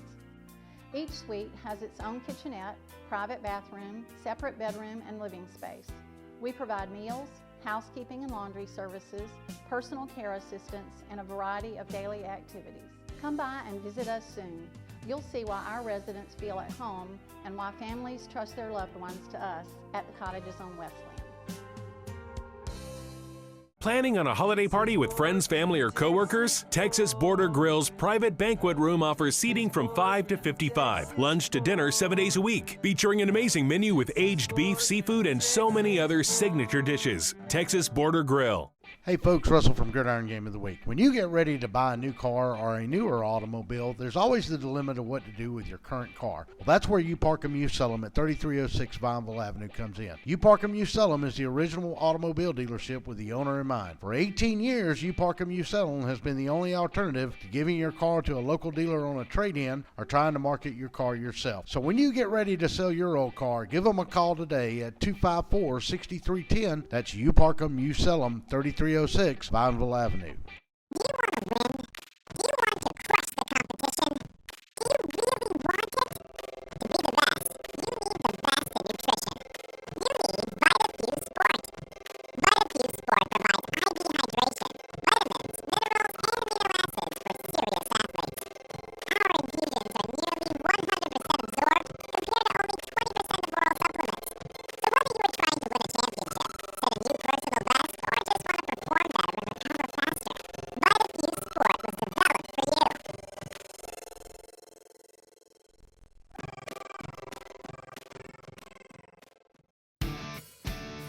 It isn't said enough, but America is the greatest country on earth. We at Macon Boots know that without hardworking people like you, we wouldn't have any of this. Thank you for all the sacrifices that you make. You are proud of your job, your work, and yourself. You should also be proud of the boots you wear. We have all of your favorite brands at the best prices you will find in Middle Georgia. Macon Boots wants to serve you. Come see us at 3182 Vineville Avenue across from AutoZone. Like us on Facebook.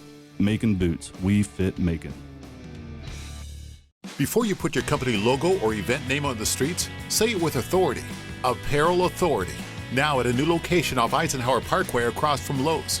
Shirts, hats, cups, pens, patches. We put your logo on almost anything. Our team provides quality craftsmanship and custom embroidery. And our screen printing will turn your design into wearable works of art. Call or stop by in person for a quote. Apparel Authority. Now at a new location off Eisenhower Parkway across from Lowe's. Is your house having a midlife crisis? Maybe it's time for a nip and tuck. Cherokee Brick has been transforming interiors and exteriors for over 100 years. Where you see a blank wall or old porch, we see potential. Add warmth and elegance to your home with an updated entryway, porch, or kitchen. At Cherokee Brick, we cut out the middleman and provide a robust selection of colors and sizes to fit your brick needs. Visit us online to find out more about where you can purchase Cherokee Brick, straight from the manufacturer. Oh my, what a pizza pie! Take one bite and you'll say it too. In fact, take one bite of anything they cook at Zoner's Pizza Joint and they've got you. You will immediately taste the difference because they make their dough daily. Use only the finest cheese and top quality meats. Zoner's even cuts their vegetables fresh daily. Combine all that on a crisp crust taste of a stone oven, and in between bites, you'll say, "Oh my, what a pizza pie!" Zoner's Pizza Joint, Forsyth Road, Macon, and Houston Lake Road, Warner Robins.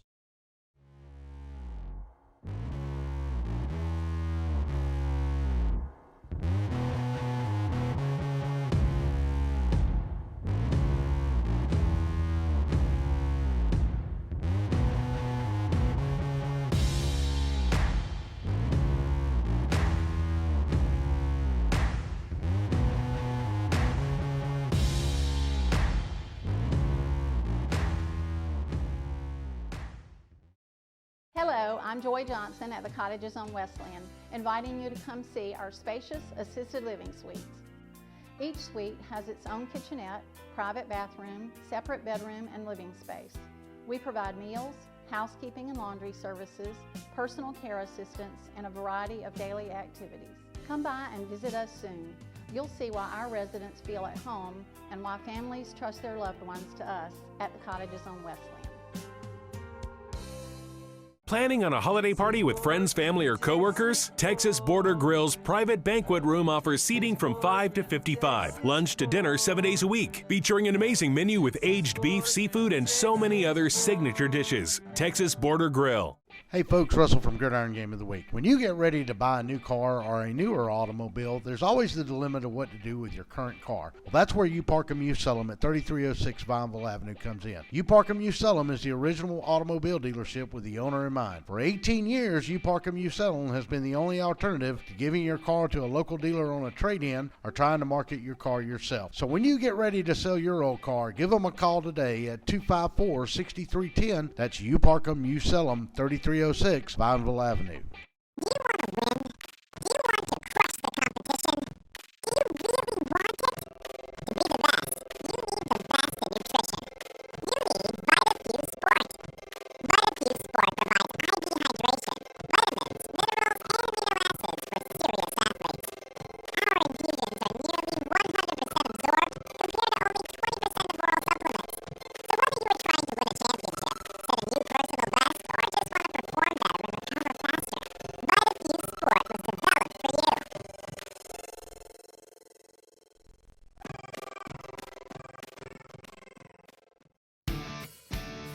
It isn't said enough, but America is the greatest country on earth. We at Macon Boots know that without hardworking people like you, we wouldn't have any of this. Thank you for all the sacrifices that you make. You are proud of your job, your work, and yourself. You should also be proud of the boots you wear. We have all of your favorite brands at the best prices you will find in Middle Georgia. Macon Boots wants to serve you. Come see us at 3182 Vineville Avenue across from AutoZone. Like us on Facebook. Macon Boots. We fit Macon. Before you put your company logo or event name on the streets, say it with authority. Apparel Authority. Now at a new location off Eisenhower Parkway across from Lowe's. Shirts, hats, cups, pens, patches. We put your logo on almost anything. Our team provides quality craftsmanship and custom embroidery. And our screen printing will turn your design into wearable works of art. Call or stop by in person for a quote. Apparel Authority. Now at a new location off Eisenhower Parkway across from Lowe's. Is your house having a midlife crisis? Maybe it's time for a nip and tuck. Cherokee Brick has been transforming interiors and exteriors for over 100 years. Where you see a blank wall or old porch, we see potential. Add warmth and elegance to your home with an updated entryway, porch, or kitchen. At Cherokee Brick, we cut out the middleman and provide a robust selection of colors and sizes to fit your brick needs. Visit us online to find out more about where you can purchase Cherokee Brick, straight from the manufacturer. Oh my, what a pizza pie! Take one bite and you'll say it too. In fact, take one bite of anything they cook at Zoner's Pizza Joint and they've got you. You will immediately taste the difference because they make their dough daily. Use only the finest cheese and top quality meats. Zoner's even cuts their vegetables fresh daily. Combine all that on a crisp crust taste of a stone oven and in between bites, you'll say, oh my, what a pizza pie! Zoner's Pizza Joint, Forsyth Road, Macon, and Houston Lake Road, Warner Robins.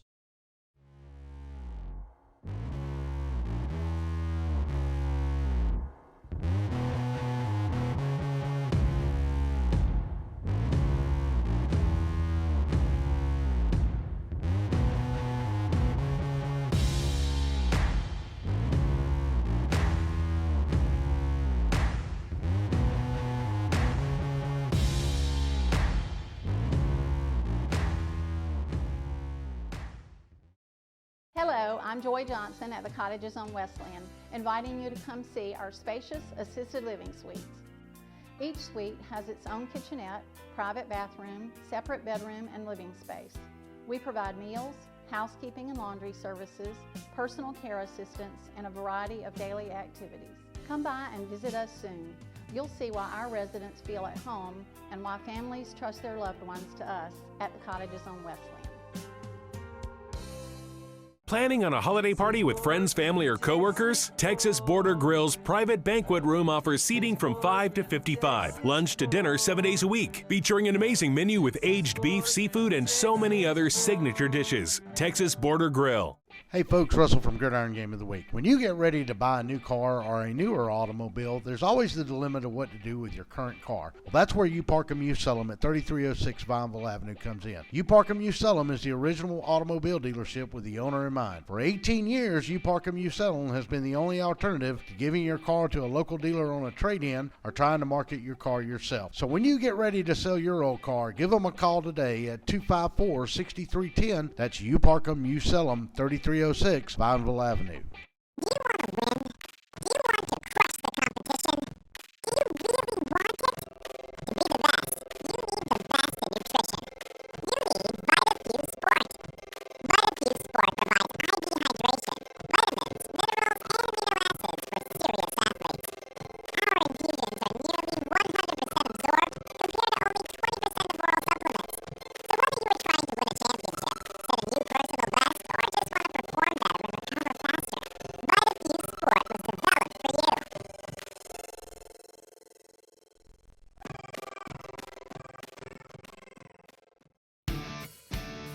It isn't said enough, but America is the greatest country on earth.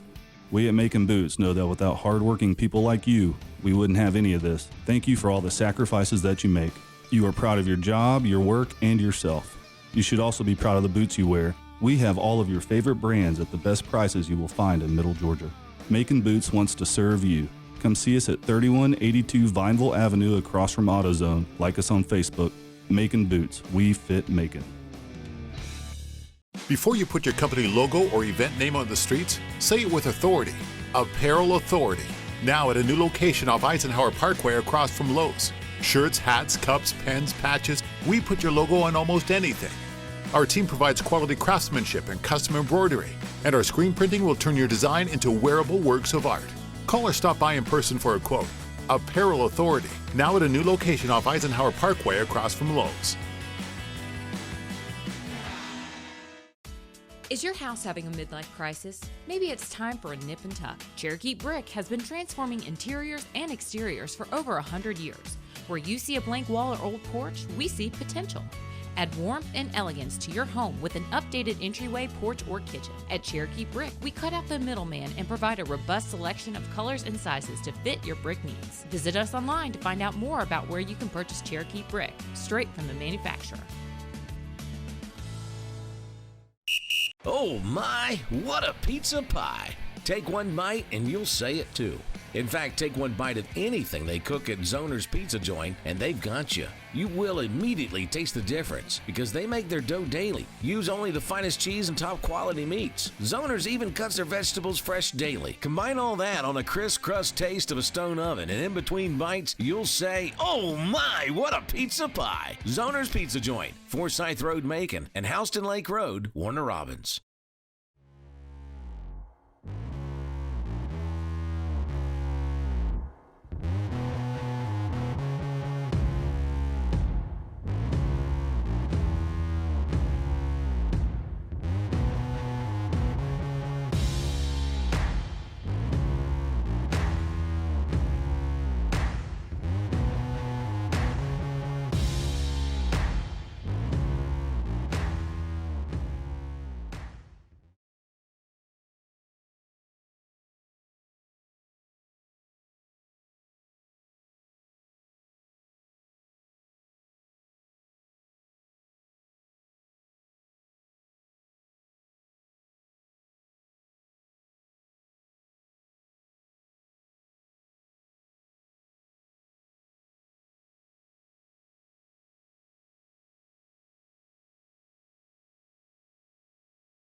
Welcome back to the Zoner's Pizza, where the Bite of View's halftime report. I am now joined by Michael Lau, a well-known sports writer here in Macon, and now doing his own thing, and we're going to talk about that a little bit.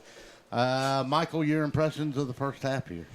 I'm not really that surprised. I kind of thought that Howard had enough to play with them for a pretty good time. Really just how do they respond to bad things? And they responded pretty well. That first play, that's the sign of a program that's growing. They didn't flump, they didn't go backwards. They held their own. They got a first down. They didn't go 3 and out, which is big. And then they stopped them again. They got the ball back. They had a nice drive, and they score. And then they. Hey, am I good right now? John, hang on 1 second.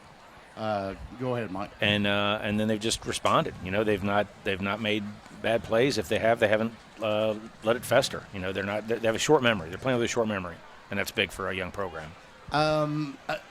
Look at, as you said, I came into this game and we all knew that Jones County could put points on the board. They come in ranked in the top 5. And, what frequency? John, hang on a second for me, please.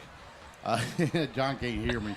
But they come in with a top 5 ranked program, and you expect them 30 points. You're going to have to score 30 to beat them here tonight. I'm surprised a little bit at the Huskies' defense. They're going to the ball well. They're not getting beat up physically up front tonight either. Remember, this is also a new offense with Jones County with some bodies up front with a new quarterback. Even though he's got some experience, he's a pocket guy. Teldrick Ross was not. Teldrick Ross was a really great athlete. They had an established running back. They had a little depth at running back. So, the first half, you feel yourself out. You see what you can do, what you can't do, who's playing well, who's not. Make some adjustments. I'm not going to be surprised if Howard wins this game. I'll be surprised if it stays 15-13. I think there'll be more action. But people have to, you have to finish a drive with points. And, Howard has the confidence they did that. They got down there, they got a 4th down, then they scored. They have the momentum and confidence. And, I'm just anxious to see what does, with some of the new offensive people, what does Jones County change? But Howard's making plays. Yeah, they're bowing up front. They're not. They've stiffened up on some short yardage situations. Yeah, and they will. And I'll tell you, I thought their last possession when they had the ball down here at midfield and had a chance with about 2.5 minutes to go in the ball game. I didn't like the play calling on that last series, and that gave Jones County the ball back. But fortunate enough, their defense hung in there with them. They were able to get the stop and make things happen and go in here to halftime with a lead at 15-13. Well, they have questions too. They have some people back, but they're much more of a wing tee offense. That's a precision blocking and timing type offense. So I think they're feeling themselves out a little bit too. And I'm anxious to see what do they both do.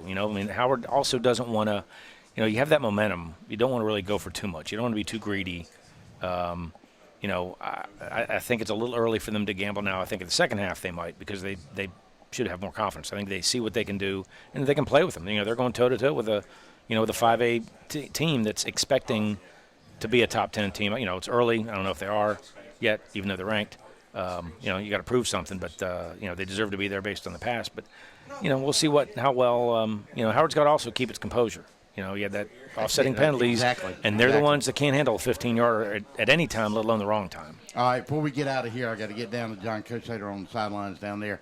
Tell everybody what you're doing these days. The Sports Report of Central Georgia, centralgasports.com, pretty much trying to cover everything local that's not really getting covered elsewhere. Exactly. And so there'll be a game story on this tonight and a bunch of stuff tomorrow, looking at tomorrow's games and the teams, and a little bit of the season preview stuff. And, now there will be a lottery ticket bought tomorrow night. That's always going to happen. But just trying to give the local coverage that is no longer existing. Well, we're glad you came in and spent some time with us. Hope you will throughout the year. Give us your website one more time. centralgasports.com. All right. Michael Lau, centralgeorgiasports.com. We're going to take a timeout. Get ready for this kickoff. 15-13 is your score. Howard leads it. We'll take a timeout. We'll be back after this. Oh my, what a pizza pie. Take one bite and you'll say it too. In fact, take one bite of anything they cook at Zoner's Pizza Joint, and they've got you. You will immediately taste the difference because they make their dough daily. Use only the finest cheese and top quality meats. Zoner's even cuts their vegetables fresh daily. Combine all that on a crisp crust taste of a stone oven, and in between bites, you'll say, "Oh my, what a pizza pie!" Zoner's Pizza Joint, Forsyth Road, Macon, and Houston Lake Road, Warner Robins. Planning on a holiday party with friends, family, or coworkers? Texas Border Grill's private banquet room offers seating from 5 to 55. Lunch to dinner 7 days a week. Featuring an amazing menu with aged beef, seafood, and so many other signature dishes. Texas Border Grill.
And welcome back to Ed DePore Stadium. We are back on the Zoner Pizza Game of the Week, first game of the year. Thanks for Michael Lau for stopping by. Terry Harvin, the voice of the Georgia Southern Eagles, is in the house with us tonight. Short kick, Howard takes it on the 30, brings it up to the 31, maybe to 33, and that's where the Huskies will start. the second half. Well, John, Coach Sater, your thoughts on that first half and what's got to happen here in the second? Hey, great. And we lost John, Coach Sater. We there? We're here. I got you. All right, I'm trying to get back down to the field. Great first half, physical first half. Look for Jones County to come out and try to maybe establish that line of scrimmage a little bit and see if Howard can hold up against a very good football team. John Corson, before the snap, your thoughts, what's Howard got to do here in this second half? Well, they've got to control the ball, and they got to get a lot more long drive plays. Quentin Sewell will go under center. Take and going to leave it to the up back. He's going to step inside, and that's Jarquavius Coleman. And Jones County ain't going to let him get very far, and they're going to buck him up right there along the 34 for no gain. Yeah, Jones County's getting a lot of penetration. Howard's coming out like I think they need to do, come out and run the ball a little bit and just try to eat up and get you some 3 and 4 yards. Howard seems to do good, Coach Sater, when they ain't got but about 3 or 4 yards on that third down play. Sewell under center. Going to take and leave it with the up back again. Jones County's not going to have any of it, and he's going to lose a yard, maybe 2. They may be gracious and give him back to the line of scrimmage, but I doubt it. He's going to be, they're going to do it. Yeah, I'll tell you, the coach for Jones County must have had a good talk with that defensive line at halftime because they're coming out and they're popping. 3rd down and 9, 10:59 as we start this third quarter. Huskies lead the Hounds 15-13. Sewell going to roll out, going to get bottled up. Now he's going to break away. Got on the corner, 45-50. Got room to run, 45-40. Got a man to beat if he can get some more yardage. And he'll roll inside the 25 all the way down to the Hounds' 24-yard line. No flags. 1st down and 10. And the Huskies knock on the door here early in the third period with a 15-13 lead. I'll tell you what, this kid's very elusive when he gets out there. I like his patience, Coach Sater, the way he waited on that block to set up a little bit on that outside to get him extra 20 yards.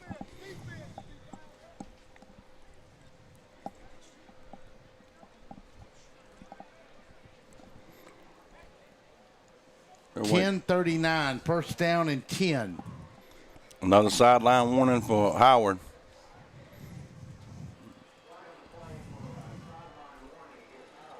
Sideline warning against Howard, but it was just a warning.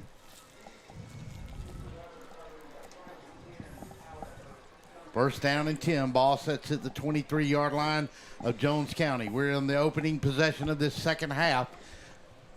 Huskies lead it 15-13, and on a 3rd down play, Quentin Sewell just broke it off the right side and took it about 43 yards. And the Huskies are in shot, 1st down and 10 on the 24-yard line of the Hounds. Aiden Stewart to this near side. Defensive ends for Jones County's got to stay at home. He keeps getting sucked in on them fake handoffs and allowing Sewell and them get in. You got to contain the end and push it back inside. They'll go under center this time, and they'll hand it underneath to Jeremiah Kelly. And big number 93 said, no, sir, make that big number 63. John Corson's even hurt, and he's been in on a lot of them already tonight. Yeah, he's been in there a whole bunch tonight, and he's really plugged up that middle. And Jones County's trying to hang in there, but we'll see exactly how this thing turns out. These big plays by the quarterback for Howard's really opened it up and got them down there a little bit. But Howard's milking a lot of this clock as we go into 10 minutes now in the third period. Yeah, I know it's getting tough to see up there, guys. These numbers are hard to see from down here, but that was actually number 5, Jarquavius Coleman with the carry. Going to take, and he's going to keep it himself. Go outside, 20, 25, goes to the 15-yard line, breaks into the 10, and that's going to be awfully close to a 1st down. He'll go to the 11, and it will be a new set of downs. And Russell, that was Jarvasia Meadows right there, so they're kind of splitting the ball around a little bit, giving some guys a breather, running some other guys starting off the second half. Well, you know, John, when we saw Coach Carroll at the media days the other day, he said that that's what they were going to do. They had 3 very good backs, and they were going to use them. And if they could, they were going to try to lean on you, and they've done a little bit of that here tonight. Going to take, and he's going to give to Jeremiah Kelly. And Jeremiah Kelly's going to step in from 11 yards out. And the Huskies are on the board, and it's 21-13. with 9:13 to go in the third period. I'll tell you what, Russ, that Jones County's got to get a little bit better defense. You've got to have a lot more protection there. That need a little bit of that Jim Mack protection there, as I would say when I'm over at Kevin Meyer's place over there. And the extra point will come.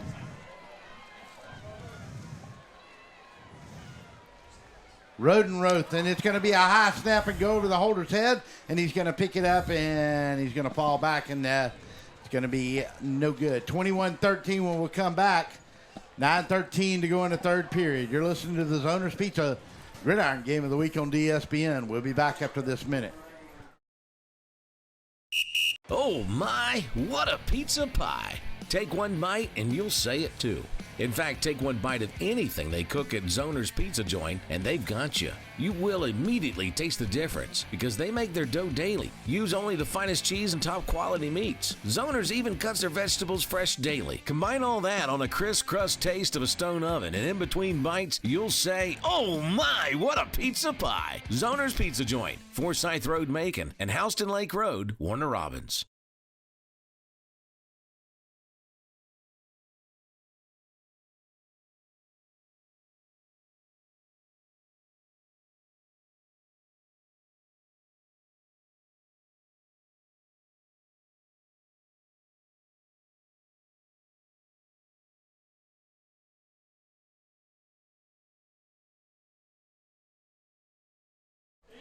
And welcome back to Ed DeFore Sports Complex. Russell Deese, John Corson, John Kosader on the sidelines. Opening night on a Zoner's Pizza Game of the Week on a Thursday night. Don't forget tomorrow night, crosstown rivalry right here from Ed DeFore, Southwest and West Side. And it's a little pooch kick. And the man's going to catch it along the 36-yard line. He's going to step out of bounds right there. And that's where Jones County will be in a position for their first possession of the second half. John Corson, that was a big drive to open the third period of play. Yeah, it's everything you want if you're a Howard coaching staff or players or fans is to come out. You know, I said sustain a drive. You know, let's mix it up, but keep your running game intact. And, of course, at 9-11 in the third period, they've done a great job of scoring, and now they're up by 8. Let's see what Jones County can answer. Extra point by Elizabeth Rodenroth was no good, and they're going to give it to the man. Somebody shot the gap, and they got Ingram down, and he's going to lose 4 yards, maybe 3. They may give him up 1, but I don't think so. Yeah, they're going to do it, man. They got him clearly in the backfield. Not for sure how they got the forward progress back up to the 33, but they did, and it's a 1-yard loss.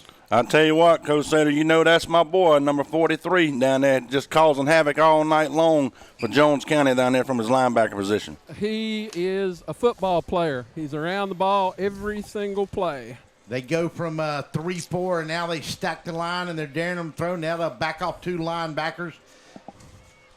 Koslow in a shotgun. Drop it on the ground. We got a flag and maybe false start. False start, and I believe that's what it's going to be. Or did we get an encroachment? Timeout. Oh, we had a timeout by Jones County. Timeout with Jones County. Let's take one with them. 30 seconds. 8:27 to go in the quarter. 21-3. 13 rather. Huskies on top of the Hounds. We'll be back. Hello, I'm Joy Johnson at the Cottages on Westland, inviting you to come see our spacious assisted living suites. Each suite has its own kitchenette, private bathroom, separate bedroom, and living space. We provide meals, housekeeping and laundry services, personal care assistance, and a variety of daily activities. Come by and visit us soon. You'll see why our residents feel at home and why families trust their loved ones to us at the Cottages on Westland.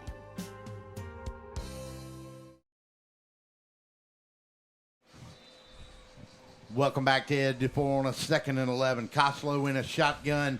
Now the Huskies back off in a 3-4. Look. Going to get pressure. He's going to run it. He's going to get from the 33. He'll get to the 40. Nice 6-yard pickup. And John Kosader, it was important that Koslow didn't try to force something on that play that wasn't there.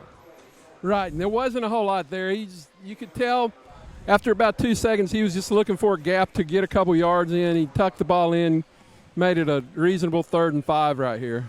Yeah, I tell you, Russ, the receivers got to do a better job when the quarterback's scrambling there. You got to start coming back for the ball. They had an opportunity there. 3rd down and 5. Koslow in a shotgun. Ball sets on the 41-yard line. Got to get to the 46 to pick up a new set of downs. Fumble. Ball's going to come out of his hand. He's going to pick it up. He's going to try to run with it. He's going to get at the line of scrimmage, and they're going to light him up on the 42. Ooh, number 22 right there.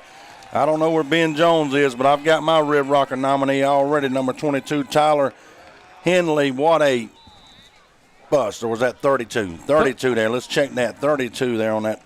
That's a Rib Rocker right there, boy. Quickly, while we got time here, we want to thank some of our sponsors. Of course, Zoner's Pizza, our title sponsor this year. We also want to thank VitaFuse. You can't stay in the game unless you want to win the game, and VitaFuse.com is the therapy for you if you're an athlete. Visit VitaFuse.com/sports. The Cottages on Wesleyan. Lester Miller, attorney at law. The Macon Touchdown Club, honoring student athletes since 1946. BT Media Productions, BTMediaPro.com. Don't forget, you can watch our games every Thursday or Friday night. They'll be playing live at Texas Border Grill. We're glad to have Mark Coley and Texas Border Grill back with us again this year. Kudzu Seafood, Lee Clack and them. He's got it on a 96-inch projection screen down there tonight. And, of course, our friends at Zoner's Pizza on Forsyth Road in Macon, our home away from home when we're not at the stadium every Thursday night for Gridiron Gab. And, of course, we'll also be down at Macon Beer Company this year as well. We're looking forward to that. Got some great prizes coming up on the Pick'em contest. Like we said, especially our new sponsors this year. Zoners, as always, VitaFuse, the Cottages on Wesleyan, Lester Miller, U Park and Musellum, BT Media Productions, BTMediaPro.com.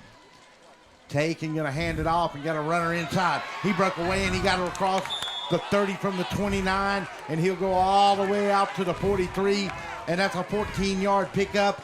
And John Corson, they're starting to open some holes in the middle of that defensive line. Yeah, they are, Russ, but I'll tell you something. If you look at it, you ain't got to open much hole. It ain't got to be that big. These guys absolutely blow through that hole, Coach Sater. Jeremiah Kelly is as good a looking running back as the city of Macon has seen in a long time. I said that last year, and I'm seeing it again tonight. Yep, over 11, almost 1,200 yards last year. He gets the carry again on the inside handoff this time from Quentin Sewell. He goes from the 44, and he gets out to the 47. Tough 3-yard pickup. And they're running the football in Jones County. As Coach Rogers told me, they're going to run that 4-4, and they're pitching everybody up top. They got one safety back over the top. Everybody else is bunched in tight. And that's surprising because the Huskies are still getting yardage. This time, Sewell will be in a shotgun. Going to take, and he's going to keep it himself and get outside if he can. He'll cross the midfield stripe and get bumped out right along the 49-yard line of the Greyhounds. He'll come up about 3 yards short of the first down, and it's going to be 3rd down. And he'll have to get to about the 46 to pick up a new set of downs. Yeah, I tell you, that Coach Sater, that Kelly there for Howard, he looks a lot like way back in the day, a little Rico Whipple from Southwest High School. Maybe a little bit, Rico was a little bit thicker, but about the same height and definitely blazing speed through there. Well, I was going to go back a little farther because I'm very old, but I see a little that Warner Robins running back James Brooks in him. Yeah. Yeah, that goes, you're dating yourself. That's back 75, in my day. 75. 75, 76. We took care of them in 75 over there at Big Orange Country, though. 76, not so much. And that's Central Orange now. We ain't talking about Tennessee. No, that's right. That was a Big Orange for Central. Michael Jolly and company. I tell you, it was great teams back then. Quentin Sewell go under center. Take, go to fake to Jeremiah Kelly. Roll out. Look, got a man. Oh, and he threw it right down below his feet. Just couldn't get out to him. And I didn't really understand the play because receiver was looking at him, couldn't quite get the ball to him, John. Well, from my view, right down here on the 40-yard line, 10 yards away from that play, I'm not sure Quentin just didn't throw that in the ground because there was a big old defensive back right behind the receiver. It wasn't going to gain anything, and the receiver was going to take the punishment. So I'm not sure we can't give Quentin a good pat on the back for that one. Yeah, really. Sewell will go under center on a 4th down play. Taking, doing a little counter, and he's going to roll in there, and he's going to get a 1st down. What I'm impressed the most with Howard, too, Russ, if you look at it. Now, Jones County's had it for a set of downs. But, guys, this third period's at 5:21. That means Howard's controlled about 95% of this period already on this. They make their running plays, and they do their scampers and their scat back plays when they have to get the first down. Well, I'm just glad none of you read my blog today because I picked this game. I'm not going to say how I picked it. We're going to find out. Gervasia Meadows on the carry that time. Quentin Sewell in the background, going to throw it out here to his man, to Aiden Stewart. But we got a flag, and let's see what it is. Going to go against the Huskies. Delay a game. Delay a game. Golly, that's it. Well, listen, those are the kind of mistakes that Coach Rogers, Coach Carroll, they don't want to see in a football game. But we're early in the season. I mean, these guys have only had a few scrimmages, so, these are the kind of stuff that you got to iron out during the regular season. Yeah, that's the only thing I would say on that play there is the whistle had already blown. Coach Sater, one thing you don't want to do, that was a beautiful play they had designed there. I wish the quarterback had not thrown it because they'll be looking for that coming up. Oh, yeah, 3rd and 14 right here. Big play. Big play. They'll split wides to either side, man in the seam. Drop straight back. Got time. Going to throw the long bomb. Missed a man down on the 12. Just a little bit out of his reach of his hands. I'll tell you, if he could have led him a little more, he definitely got behind the defenders of Jones County on that play. But he set his feet good. He just didn't quite give him enough lead on that. Yeah, and they had double coverage back there. They had the deep man over the top, so it's going to bring up a 4th down and about 14, maybe 13. 4:47 to go. But if they can get a decent kick here now, they can pin Jones County and continue to win the field position here midway through this third period, and there is a bad mistake. I want you to look. Jones County only had 10 players on the field, guys. 2, 4, 6, 8, 10 players on the field. Bad snap, but, man. Wow. I'm surprised officials didn't see that. That's a mistake you don't want to make right there, gentlemen, if you're Howard. And now Justin Rogers is going to send his hounds out here. And do not be shocked if you see a quick strike come from this. Ball on the 40-yard line of Howard. Put the ball on the ground on a punt. Snapped it over the punter's head on a 4th and 14. And now let's see what the Hounds can do with it. Hunter Costello will bring them out. 19's coming out there near side, Russell. This is about close to what they were practicing before the game started. Yeah, they're going to bring out Mutchler, all of them. Going to throw it out here to Robinson, and he's got room to run, and that was almost the play that he scored in the first half on. Right there in front of John Kosater. Don't get run over down there, son. I got good feet still, Russell. Good feet. Still got good feet, right? 2nd down and 4 after a 6-yard pickup. Kosater seems to be on my diet plan. Me and him both looking pretty good tonight. Y'all look like twins. Well, I'm being seen a lot, so. Yeah. Go to Ingram on a 2nd and 4. He'll get 8. Move it all the way down to the 25. And the offensive line did a good job that time for the Hounds. They really moved them out that time, fellas. Yeah, this is a big set of downs here. Now, Jones County can get right back in this, being down by 8 here.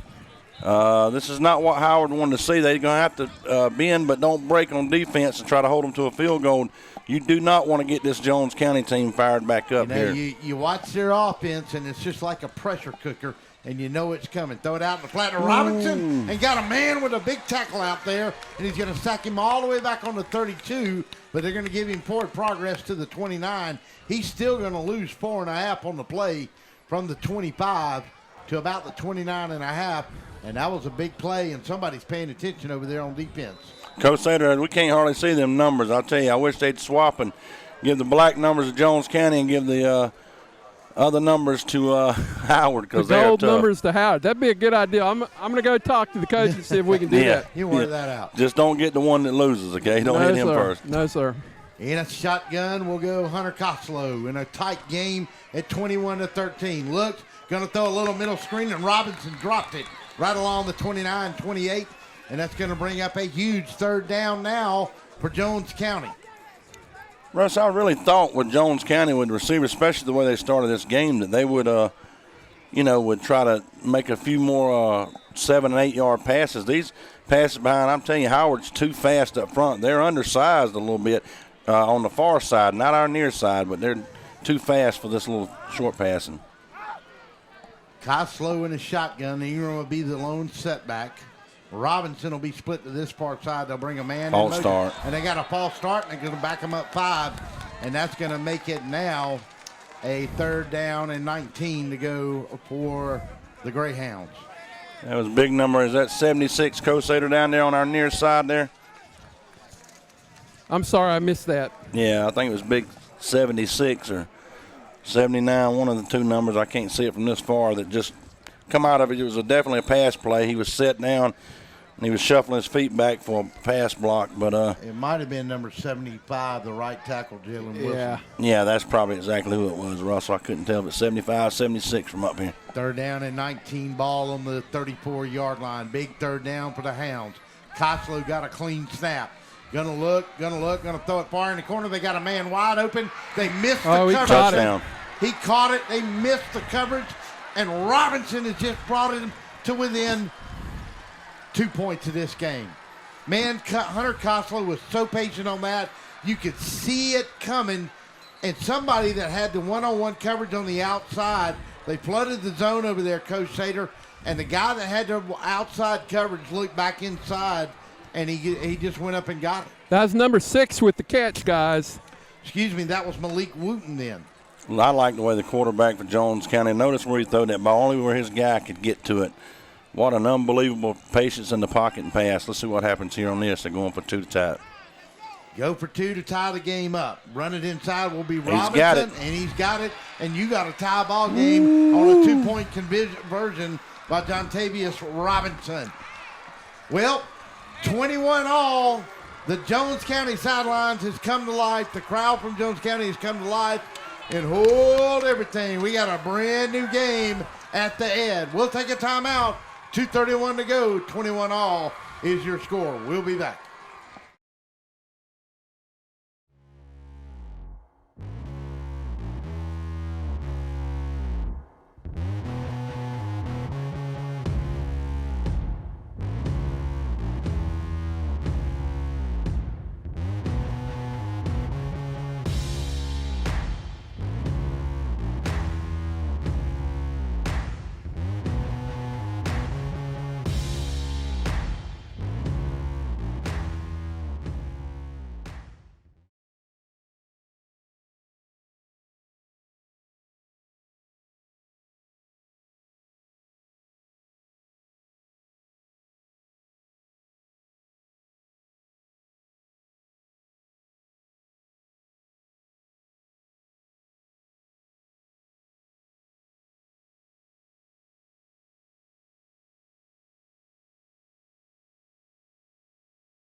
Hounds kick it off.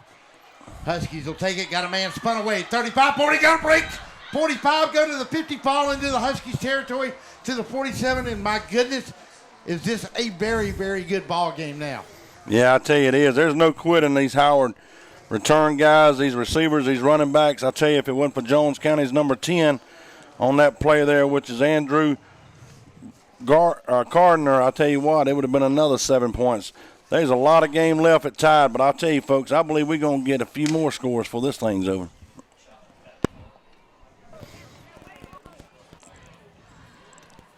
Jones County's defense is out there. Howard's talking to their players here in the huddle, fixing to send them out on the field. Well, 1st and 10 at the 48, Russ.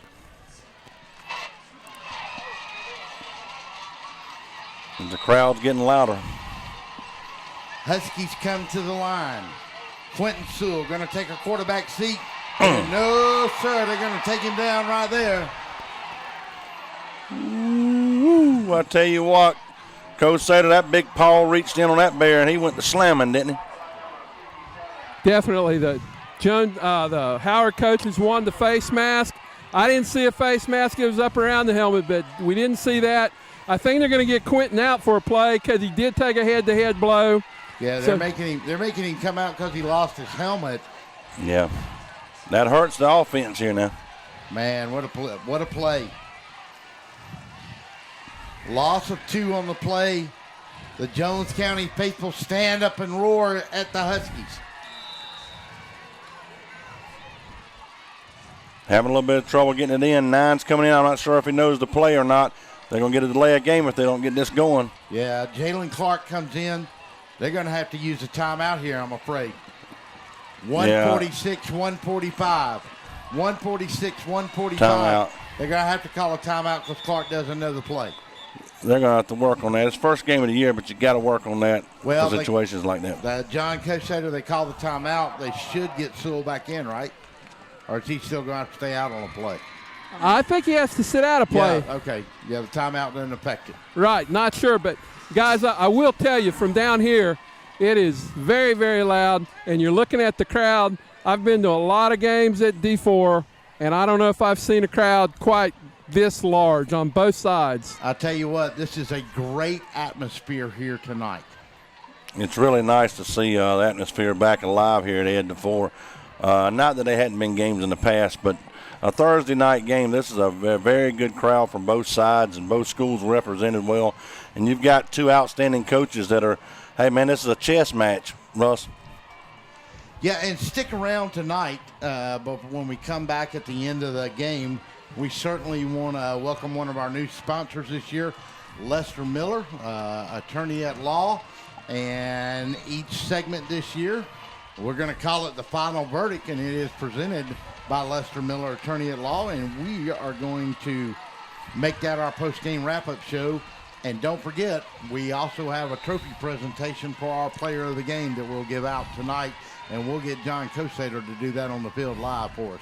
Tall, sweet Jeremiah Kelly. Can he get on the corner? Almost beautiful. What a tackle by Jones County. They had a man that fought a man blocking him all the way through. He must have blocked him for 6 yards. And he got in there and got him. That is a fantastic play. Great pursuit down there, Cosater. I know you've seen the number. Of course, Jones County had a slew of them going in there, but a very, very good play by Jones County up front. 33 was the number. 33 for Jones County. We'll go ahead and mark that right there for you. That's going to be Britton Jones there on the play. Starting outside linebacker. 3rd down and a long ways to go here, boys. 3rd down and about 27. Going to hand it off inside. Going to get to the 43. And now the Hounds, can they see momentum swing their way? Man, Quentin Sewell had brought them down the field, broke the 50-yard line, and they went backwards from there. 4th down and 24. Make it 22.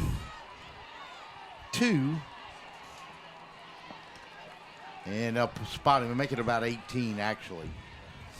And the clock runs at 27. 21 all. Is the 4th quarter going to be fun or what? Yeah. Nice snap. We got a flag. Got a player late getting off the field. 27 for Howard. Walking off the field here is going to cost his team. Check that number, but it's 27, I think it is, to come off the field slow. He's getting an earful out of the coach right now. And a couple of assistant coaches are getting an earful too. Let's see what this call is.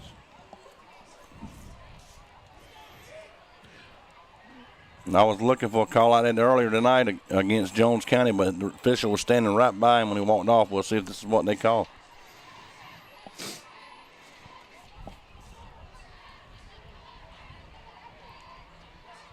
Yep. An eligible player on the field. There are too many players on the field, however you want to chalk it up, Russ. Well, the ball is down along the 23-yard line, and obviously they're going to take this penalty and they're going to back it up. I'd make them kick it again. And that's exactly what they're going to do. They're going to have Robinson. You know, they had some trouble with that snap earlier, Russ. Didn't mean to cut you off there, but so you go to that again. That's right. Let's see if it's a low snap. Maybe you get a better field position here. Yeah, just led to a Jones County score. Coach Sater, I look for Jones County to send more than 2 towards this kicker on this play here, buddy. Well, you got to remember 2 snaps ago, Howard snapped it over the punter's head, so no real reason not to pressure the punter. They're going to get good field position one way or the other. So Howard faces a 4th down and about 23, and they just got too many men on the field. Jones County backs them up again. Ball's going to be snapped from the 39. He's going to hit it from about the 27 if he doesn't get pressure. Robinson all the way up on his own 35. That's some pretty big guys in the back there for blocking for the punter. That center, I hope they're stepping to the right and left of it, Coach Sater. That's going to be a hard head to snap the ball over. Oh, yeah, no doubt about it. No doubt about it. Crucial punt right here for Howard. And unfortunately, the officials can't seem to get this right about where the ball is supposed to be marked. Now they move it back up to the 39-yard line. But yet the down marker is back on the 34-yard line. Yeah, a little bit of, I don't understand that one. And now they'll move it up. So snapper on this play is Bradley Nichols here. Let's see how his snap is. Important play right here on a 4th down and forever. They're going to come after him with 4. He got a pretty good kick. Going to drive him back. Ball's going to bounce on the 27, and they're going to drop it right there on the 25-yard line. That's going to end the quarter. Hang on. Tie down your computers. Turn up the TV. 21 all. We'll come back and finish it from the end. We go to the 4th. Howard 21, Greyhounds 21. We'll be back. Is your house having a midlife crisis? Maybe it's time for a nip and tuck. Cherokee Brick has been transforming interiors and exteriors for over 100 years. Where you see a blank wall or old porch, we see potential. Add warmth and elegance to your home with an updated entryway, porch, or kitchen. At Cherokee Brick, we cut out the middleman and provide a robust selection of colors and sizes to fit your brick needs. Visit us online to find out more about where you can purchase Cherokee Brick, straight from the manufacturer.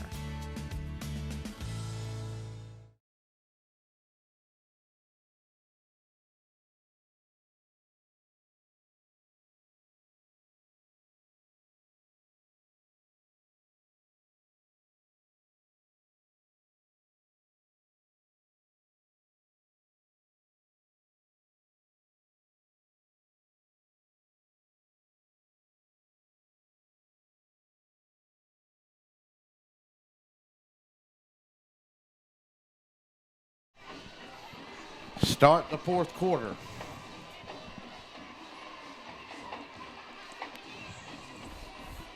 Jones County will have it at the 25-yard line. We're all knotted up. 12 minutes to go. Hang on, it's going to be a good one.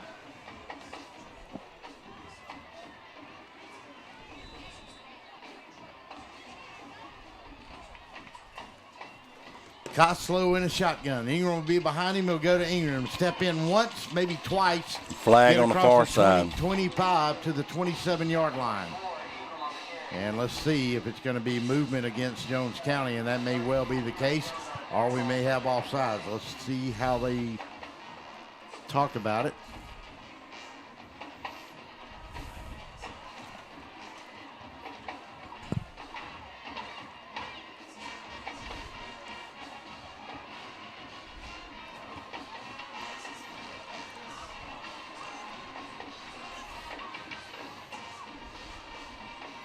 Getting all kind of viewership tonight, I tell you.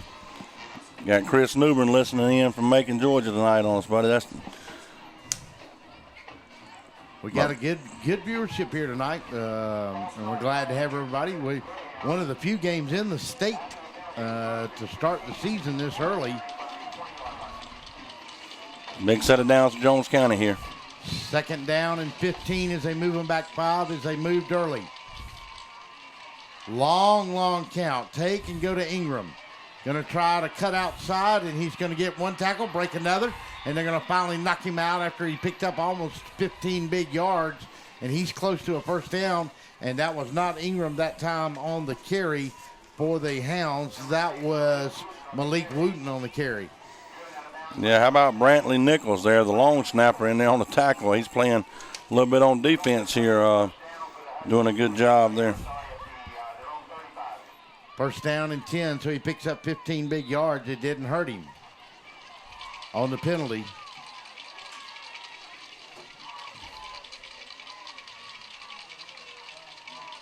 Snap to Wooten, and that's a busted play, and he's going to make something out of it. He grabbed him up around the shoulder. They're going to call a face mask, and I think he grabbed him up around the shoulder pads. Let's go down to John Cosater. Johnny, get him on the face mask or the shoulder pads? Yeah, he got him, Russell. He got him. Coach immediately, one of the coaches was yelling, no, but the head coach was like, yeah, he got him. There's nothing we can do about that. Yeah, it looked like the second player to come in first player got the upper shoulder pads, the second one grabbed the helmet. That's when he spun around. Yep. 11:39 in the fourth here. We're all knotted up at 21 here at the end of 4. So they'll mark out 15 big yards and a first down for the Jones County Greyhounds. 11:39 to go. Ball will be marked on the 49 of the Huskies in a tie ball game. And Jones County is trying to mount a drive and maybe take the lead since the first play of the game way back in the first quarter. The ball had been moved and everything. The official was giving us the face mask call. It was like a little bit delayed there. Yeah, appreciate you letting us know. Yeah, thank you. After the play. But I think we all pretty well knew what was happening. Koslow in a shotgun, goes to Ingram. Ingram's going to break outside, and then he's going to get room to run. He's going to pick up 6. But, boy, did he get hammered. That's number 60, guys, whoever that is. Number 60 laid the wood down on that one for Howard right there, and that would be none other than Keno Blash. Big hit there. I tell you what, there's like 43 come to the sideline over here. CJ, see all right down there, Coach? Yeah, he did. He's standing up over there, moving around a little bit. He looks like he's fine. Good. I seen maybe a little sting on his shoulder. He's shaking it. In a shotgun, Koslow goes to Ingram. Ingram's going to break from the 40. He's going to get room to run and fall into the 34. And now that Jones County offensive line starting to lean on him a little bit. Yeah, them Hounds are digging in a little bit. They're getting this thing down at the 10:43 mark here. Howard's got to come up with something. Maybe they'll shoot a little bit of – I'd shoot a linebacker blitz in here. Coach Sater right here on this. It looks like they're trying to do a little delayed handoff or a pass coming up. Yeah, they are. I think you're right here. Ball on the 34-yard line. Koslow going to give it underneath to Wooten, and Wooten's going to get outside. He's going to pick up 9. He ran over a man. He's going to pick up 12. He's going to fall into the 23, maybe the 24-yard line, and give the Hounds a new set of downs. They're doing a good job, I tell you. Nice little pitch pass there where it looked like it was going to be a handoff. The fullback up the middle caught the receiver coming around the end there, and a little pitch inside pass there, moving it. Here we go. First and 10. 10-19 on a shotgun, going to give it and leave it inside to Ingram. He's going to fall in from the 23. He'll go to the 21. Pick up 2 on the play, bring up 2nd and 8, and the clock will roll under 10 minutes here at Ed DeFore. Jones County mounting a drive, trying to take the lead back for the first time since the opening play of the ball game. Coach Sater, like 43 was in there on that play and come back in on the play there. Oh, yeah, he wasn't going to stay out too long. And, you know, the atmosphere down here on the field, it's electric. Right now, Howard looking like they might be a little more tired than Jones County. They need something to change this momentum right now. Yeah, it wouldn't be a bad time here in a second if you can stop them right here to maybe get a timeout here. 2nd down and 8. Ball sits on the 21.5. Koslow in a shotgun. Going to drop straight back. Got pressure. They'll come on him. They'll drop him back on the 26, maybe the 27-yard line. And the Huskies got in there this time. And it's going to bring up a 3rd down and about 14 to go, maybe 13. Yeah, if he's got one thing to work on, the quarterback for Jones County, it is him taking a lot of the sacks instead of throwing away. He had a receiver at the top right. He could not have hit him, Russ, but that's the time you sell it over his head into the stands there. Don't forget to stick around for our post-game report. brought to you by Lester Miller, attorney at law. We'll get the final verdict on this game as soon as we wrap it up, and we'll award our player of the game presented by ESPN Sports. And as always, thanks, Lester. Thanks, Lester. Thanks, Absolutely. Lester. Lester didn't get us our TV commercials in time tonight. He'll get it done. He'll get it done. You know how good a game this has been? Like, you could ask me, okay, who's your player of the game right now? I could not tell you a player. Ooh, guys, I'll tell you, man. Hey, you've had guys on the defensive front seven for both of these teams. Both quarterbacks have played outstanding. Ingram's run the ball good. Wooten's run the ball good. Jeremiah Kelly's run the ball good.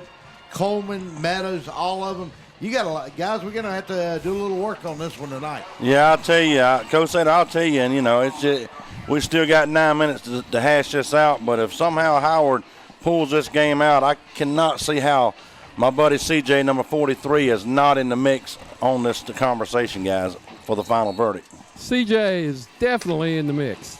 Definitely. Wooten is definitely in the mix. Kelly's in the mix. There's a bunch of guys in the mix right now. Hey, somebody's going to win that player of the game trophy here tonight. If they'll log on to Making Boots at makingboots.com, they can register and get a free pair of Georgia boots maybe. Like to see them kids getting trophies. Being part of LJ, I've received a lot of them myself. In a shotgun, 9:07 to go. Ball on the 27. Big third down. Koslow, they picked up the blitz. Going to throw a fade in the corner. Got a man for a touchdown. What an unbelievable play, Coach Sater. I know you've seen it down there, buddy. Oh, I'm trying to get that number. I'm walking halfway across the field trying to get that number. I think it's 19. I think that's Caden Mutzler. Is that 19? 19, yes. Caden Mutzler. I've been calling his number. A 27-yard touchdown pass from Koslow to Caden Mutzler, number 19. What a throw. What a layout on the other end. I tell you, a nice throw, but just equal a nice diving catch. 19 was doing that in the warm-ups, and, man, that's a connection. Let me tell you, guys, you can say what you want. Huskies brought the house, and Samaj Ingram picked up the blitz and gave him time to throw the touchdown. You're right. Extra point is up. Good. And it wiggles over. Timeout on the field. Hounds are back on top, 28-21 with 8:58 to go. It's the Zoners Pizza Gridiron Game of the Week. We'll be back.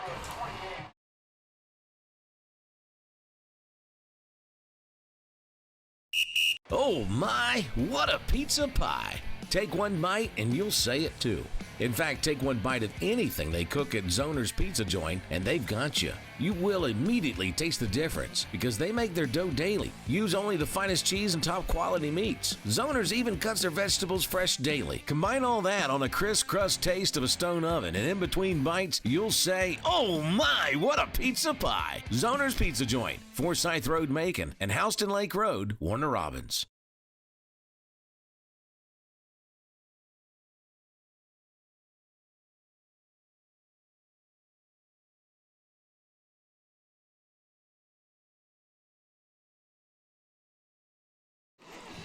Welcome back in. Quickly want to thank our sponsors this year, Zoner's Pizza, Vitafuse, VitaFuseSports.com, the Cottage in Wesleyan, Lester Miller, Making Boots, Apparel Authority back with us this year, the official clothier of DSBN Sports. John Cosater looking fine and cool down there in that that nice dry fit Apparel Authority DSBN shirt.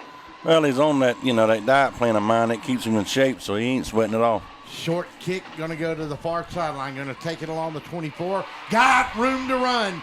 Going to break the midfield stripe, right at it up to the 49-yard line. They may give him the midfield. Yeah, that was a nice return on the play there. I'll tell you what, a very good job. And, Russ, we just have them coming in left and right. I got to give another holler out to Natalie Johnson, my buddy's daughter. And she happens to be a cheerleader over at Tatnall. They got a great cheerleading squad over there. So we'll give a holler out to Natalie, and glad you're listening tonight, girl. Of course, and I think I've got your whole family tree in here today. Hey, we're going to have them all, baby. We're not going to miss none of them. If they're texting or calling in or checking in, we're going to get them all in there. You got it. We appreciate everybody listening. Right now, we've got a lot of folks watching this game live, and we appreciate everybody that's on board with us here tonight. 8:51 to go in the fourth. How Huskies got it at the 50. Quentin Sewell takes, going to have a little bad snap, and he's going to pay for it. And big number 42 just ate him up.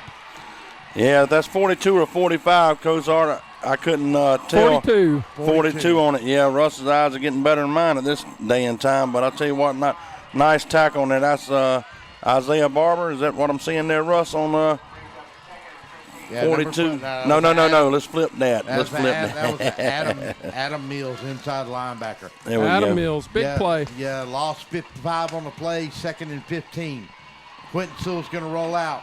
Going to throw it. Got a man back to the original line of scrimmage, and that's number 27, Meadows, and he's going to get room to run, and he's going to get all of that yardage back, and he's going to be within 1 yard of a first down, and that's going to give him a 3rd down and short. So he make up for the mistake.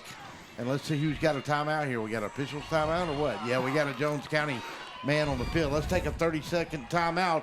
You're listening to the Zoners Pizza Gridiron Game of the Week on DSBN Sports.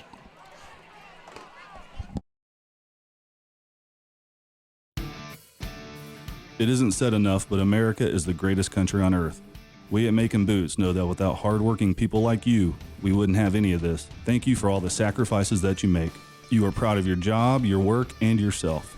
You should also be proud of the boots you wear. We have all of your favorite brands at the best prices you will find in Middle Georgia. Macon Boots wants to serve you. Come see us at 3182 Vineville Avenue across from AutoZone. Like us on Facebook. Macon Boots. We fit Macon.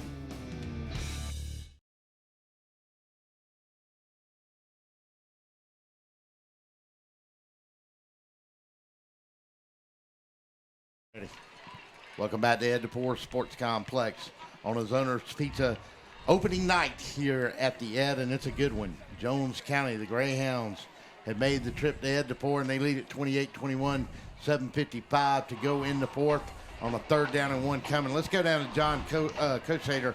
John, what was the deal with the injury on the Jones County player? Well, I think it's Jones County's 2nd cramp of the night. You know, it's a warm, muggy night down here.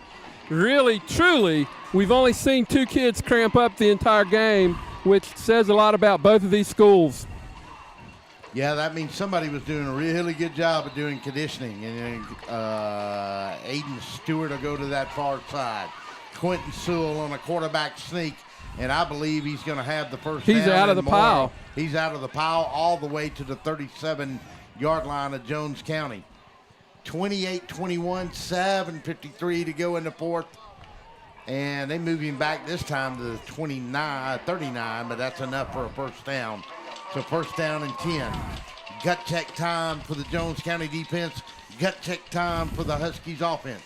I'll tell you what, at the 7:39 mark, Russell, this thing could very well go all the way to the wire. We might see an overtime game, a first game of the year. Meadows and Coleman to that far side. Stewart to this near side. In a shotgun. Going to give it to Jeremiah Kelly. No, he's going to keep it himself. Cut inside 35-30. Go to the 25-24. Going to drive to the 20. They still don't have him down at the 19. And that's where the Huskies will have it first down and 10. They'll call him short of the 19. Along, maybe right at the 20. I'll tell you what, Coach Sater, you can look at this guy. And by stature, he's not big, but his heart makes up all the difference, and he has an unbelievable drive to just get every yard he can possibly get out. He's just a tough kid. I remember the Central game last year, and Central was winning by 2 touchdowns going into the fourth quarter. This kid just put the team on his back. That's what he's trying to do right now. Keep Wynn Davison in there to go to Jeremiah Kelly. He'll step in, 20, 15, broke away, 10, 5. He's going to go down to the 1. First and goal, Huskies. First and goal, Huskies. These guys absolutely want to win. Jones County had a hold of him by his jersey. He kept on dragging loose from that and spun and stretching the ball out at the last second, coming up about 4 inches short. But, man, what determination. Here we go, Russ. Let's get them down here on the goal line. Jeremiah Kelly running hard and strong.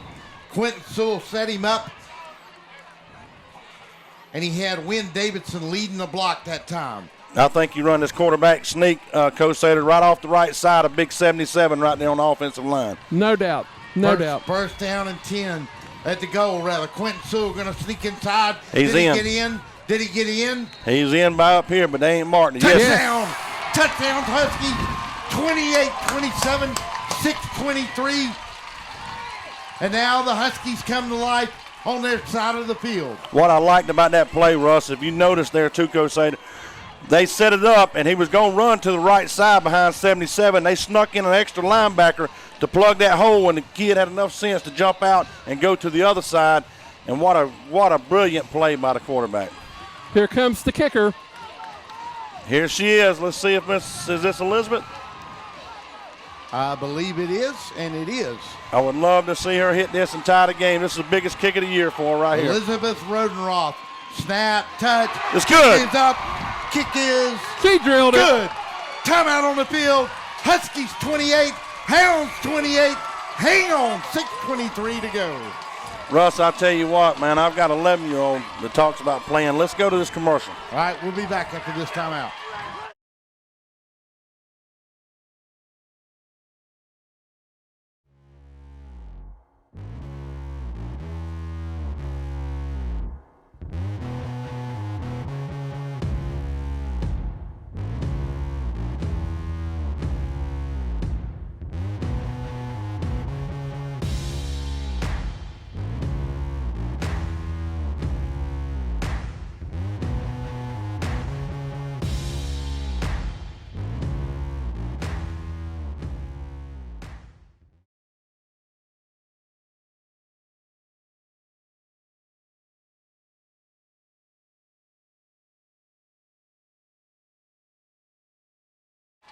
Welcome back to Ed DeFore. Elizabeth Rodenroth just nailed the extra point.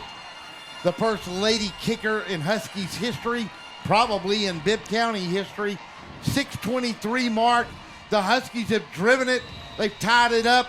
And now it goes to Jones County and Justin Rogers, and they'll see what they can do with it. Kick going to come to the short man at the 25. Broke away from one at the 25. Get to the 30. And they'll stop him right along the 30-yard line, maybe the 29.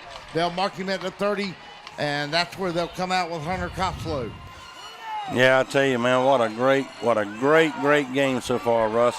I'll tell you what, it make me rethink about it. I got an 11-year-old daughter, keeps saying she wants to play football. I keep trying to put her off, Russ.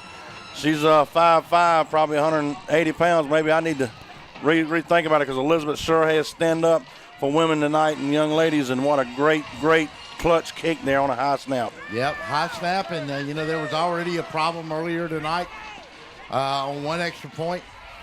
But now it's Jones County's turn. Koslow going to give to Ingram, and Ingram's going to get across the 35, roll out to the 40. He'll have close to 10 yards and a new set of downs for the Hounds. He was met right there by number 60 on the play there. Keena Blash on the tackle. So 5:54 left in the game. We got second down and about, let's give it 4 or 6 inches there, Russ. Big play for Howard and Jones County. Koslow in a shotgun. Ingram will be his lone setback. Going to leave it with him. Huskies going to get a man through, and number 43 is going to make another big play. I don't see a flag, and it's going to be about, looks like 5 yards with a marker back 4 to the 36. Ball was on the 40.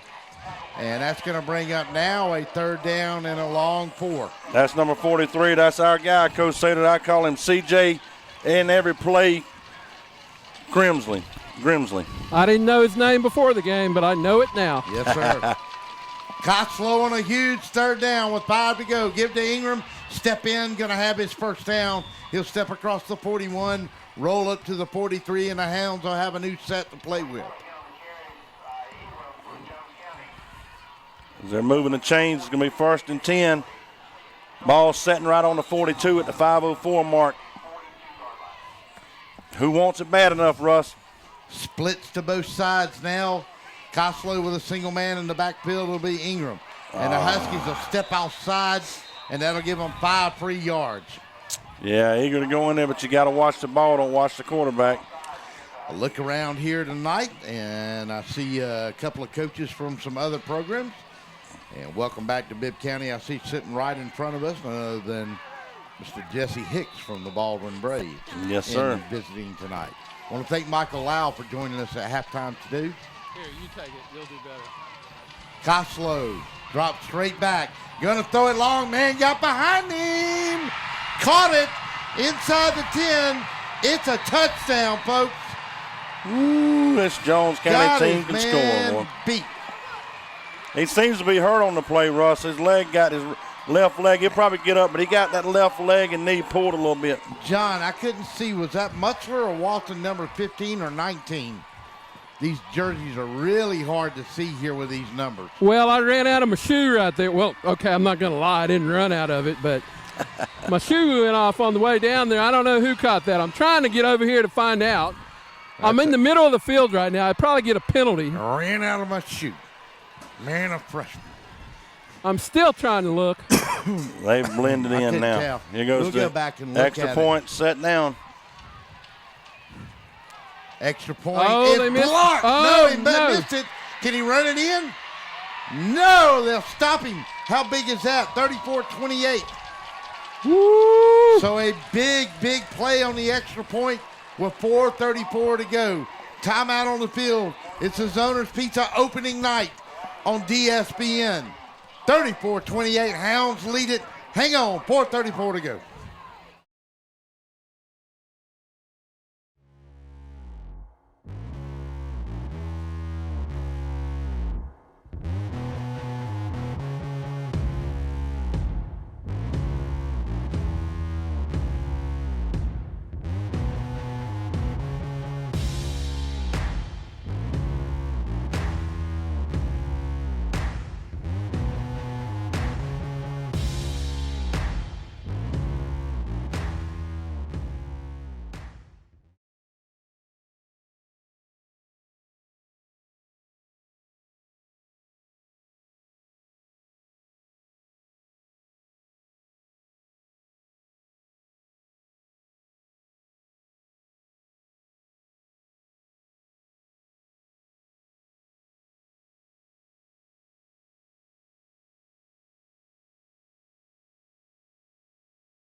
Welcome back to Ed DeFore.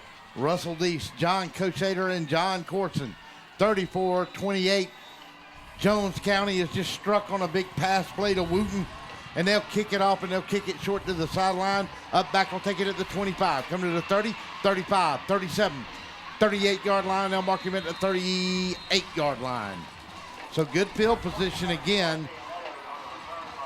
Yeah, there's no reason for Howard now to get in a desperate mode. 4:27 left in the game.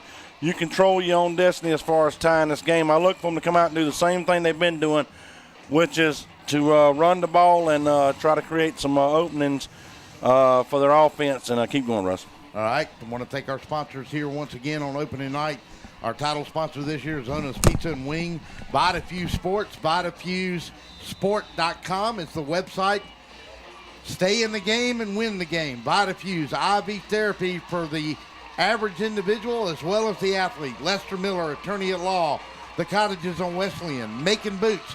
Go to MaconBoots.com right now and register to win a free pair of boots. Apparel Authority and the Macon Touchdown Club. They'll go trips to this near side. Sewell will have a single setback back there. And we'll get a flag, and I don't know who jumped or we got motion. I believe we're going to have motion.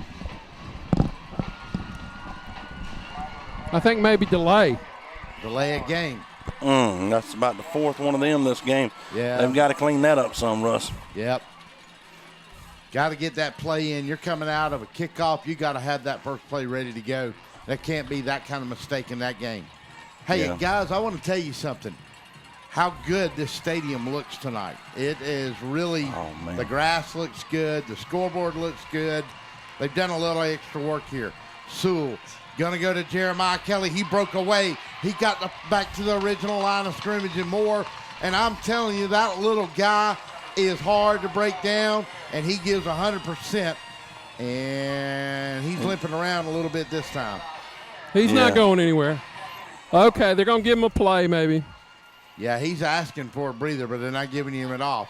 That's kind of what I worry about. He's got to, when you're down, get down, because they're going to be tacking on your knees. All right, there go Coleman Meadows to that far side. and Richburg. Take, and you're going to give it to Jeremiah Kelly. He left a man in his tracks, 50, 40, 35. They'll run him out of bounds. That's a flag. Late. That should have been a flag. That is late out of bounds along the 33-yard line. Coach Sater, that was right in front of you. I'm surprised they didn't hurt that kid because that was a late hit on him, way out of bounds. But he's up. He's hustling back in there. This kid ain't got limping. He ain't got any quit in him at all, Russ. Yep. What a move. Did you see that guy stop on a dime, hand you 9 cents back? Went the other way. Stopped on a dime and gave you 9 cents back. 3:15. Huskies trying to mount a drive at Jones County's 33-yard line. First down and 10. Jeremiah Kelly. Now they'll bring in Davidson to be the up back to block, and they can't get a play in, and they'll have to waste a timeout. We'll take one with them. 3:15 to go on the clock. We're in the fourth. We're at the end. Hounds lead it over the Huskies, 34-28. We'll be back. Hello, I'm Joy Johnson at the Cottages on Westland, inviting you to come see our spacious assisted living suites. Each suite has its own kitchenette, private bathroom, separate bedroom, and living space. We provide meals, housekeeping and laundry services, personal care assistance, and a variety of daily activities. Come by and visit us soon. You'll see why our residents feel at home and why families trust their loved ones to us at the Cottages on Westland.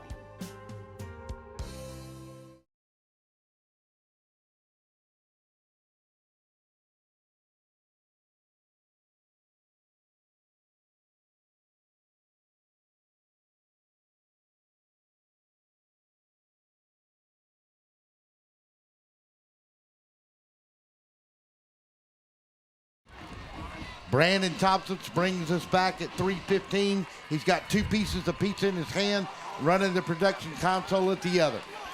34-28. Everybody's First on their down feet. and 10. Ball on the 33. Take. Quentin Sewell slipped down, but he's still going to pick up maybe 5 yards. Offensive line's going to make a push, and they're going to mark him down at the 29. That's still going to give him 4.5 on that play. Yeah, but is he down? Who's down, Russ? That's Sewell down. Yeah, that's Quentin Sewell down. And that's the thing. You get in there and tied up with them big uglies standing up. Yeah, you got to know when to go down. Yeah, well, somebody going to step on your ankle or something like that. No, we wouldn't do that, would we? Yeah, you did. Coleman and Meadows to the far side. Jeremiah Kelly in the backfield. 2:33 left in the game. Along with Wynn Davison. A little bit of confusion on the offensive side of the ball now. Come on. Second down, they'll stack both of them, and the coaches saw that, and they had to call timeout. No timeout. We're going to get a delay, I think. Or did the other one get the time? Yes, he did get the timeout. Yeah. 22 came in that time for Jeremiah Kelly.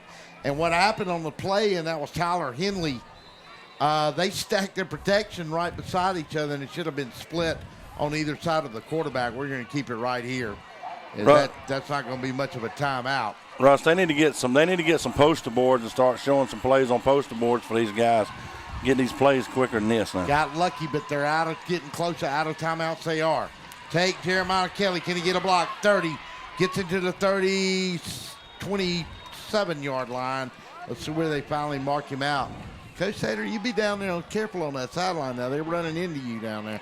Yeah, I just moved down to the other side trying to be able to hear you in the best way I could. When I get in all those people, it gets really tough to hear. We'll get you a better set of headsets, too, next week. That's a big third down, 3rd and 4. I'll tell you what, they've got to come up with some kind of play here. I look for a quarterback draw, Russ. 151. Down by 6. Ball on the Hounds, 26. Sewell gives to Jeremiah Kelly on a straight dive play. He'll get to the 25. He's 1.5 yards short. Boys, it's going to be a 4th down and about 3 the way I see it at 1:31. The clock's still running. 4th and 2 now, so this is a big, this is the game. Well, we come up on 80 seconds left in this ball game. One thing you can't do is get a delay of game, guys. No, they got to get this play in and get it in now. No timeouts. Clock runs. 1:12, 10, 9, 4th down. 1.5. Going to throw a deep pitch. He cut it back in. Oh. He's going to be close. He's going to be close. I don't know if he made it, John Coach Sater. I don't think he got it. Number 5 came in there like a lightning bolt. I think he's going to have it by about an inch, guys. This is going to be measured. It's going to be close. It's going to be an inch either way. I'm telling you, he's a yard short. They're going to measure it. I can promise you that from my angle. What a great play by number 5 right there. The way I see that marker, this could be the tip of the ball. Oh, man, this is going to be close, boys. It's either going to be an inch over or an inch under right here, boys. You can get ready to watch it, Coach. 59.9 seconds to go. Short. He's short. He's short. He's 1 short inch. by 1 inch.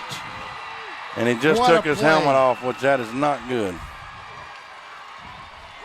And he's going to get a flag, and it's Yep. going to give the Hounds 15 yards. Yeah, and the coach is not happy about that.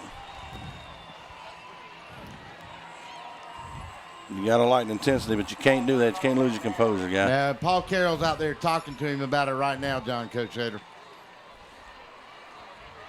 And that's his quarterback, Quentin Sewell. So Jones County's going to take over and get a 15-yard penalty on a dead ball foul as well. Hey, John, I've lost you. I can't hear you in your mic there. Yeah, I'm here. Can you hear me? Yeah, I got you. Okay, yeah. Tough play. Great tackle right there. You know, it looked like Jeremiah had enough room to get it, and then number 5 comes flying in, makes a great tackle. Little frustration by Sewell. He plays with a lot of emotion.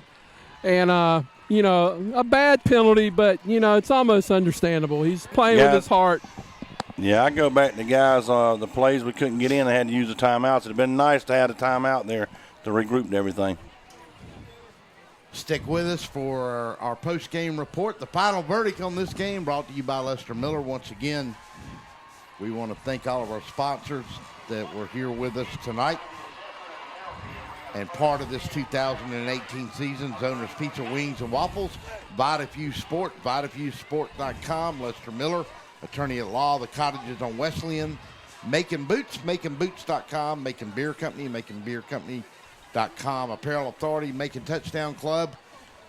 A few weeks away still from the Touchdown Club starting. We'll let you know more about that September 30th. Don't forget, we kick off our college football show live every Thursday night at Zoner's Pizza from 6:30 to 8:30. And the Hounds are going to snap it once and take a knee. Nobody's got any timeouts left. And the clock will run under 50 seconds. Guys, we got a Player of the Game award to come up with. Yes, we do. And as a matter of fact, that trophy is making its way toward you on the field if you look down the steps there. For you to do the presentation tonight. And when we come back later on, we're going to talk about this game. We're going to look at our final stats. And let's tell you what, they're going to take a timeout. Let's take one with them real quick. 30-second timeout, 52.5 seconds to go. Hounds lead it 34-28. Nice job. We'll be back. It isn't said enough, but America is the greatest country on earth. We at Making Boots know that without hardworking people like you, we wouldn't have any of this. Thank you for all the sacrifices that you make. You are proud of your job, your work, and yourself. You should also be proud of the boots you wear. We have all of your favorite brands at the best prices you will find in Middle Georgia. Making Boots wants to serve you.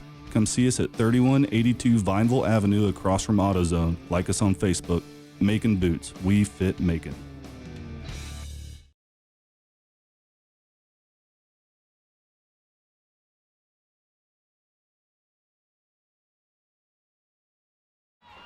Welcome back to Ed DePore on a second down and 10 play with no timeouts and 56 seconds to go. And do we have a penalty here, or what do we got? Yeah. I didn't see any flags. I think he just downed it.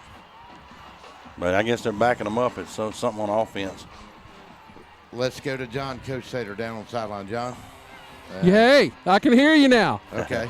It's like if I turn around the other way, I can't hear you. So it's getting tricky down here. Okay.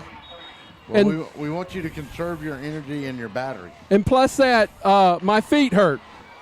My feet hurt. Yes. Sound like my wife. This is 3rd and 15 with what, 55 seconds? Is that what the clock says? Yeah, 55.8 seconds. And it is now 3rd and 18. They may have to. Howard may get one more shot with this ball, John Cosader. Yep. It's at 57.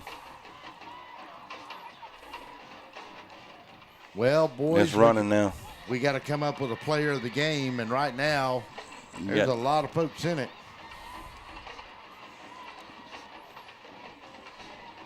Four touchdown passes tonight for Hunter Koslow. Yeah, which is pretty amazing in a tight game.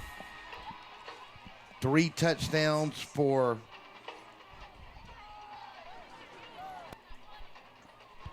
Wooten, I think, or 2.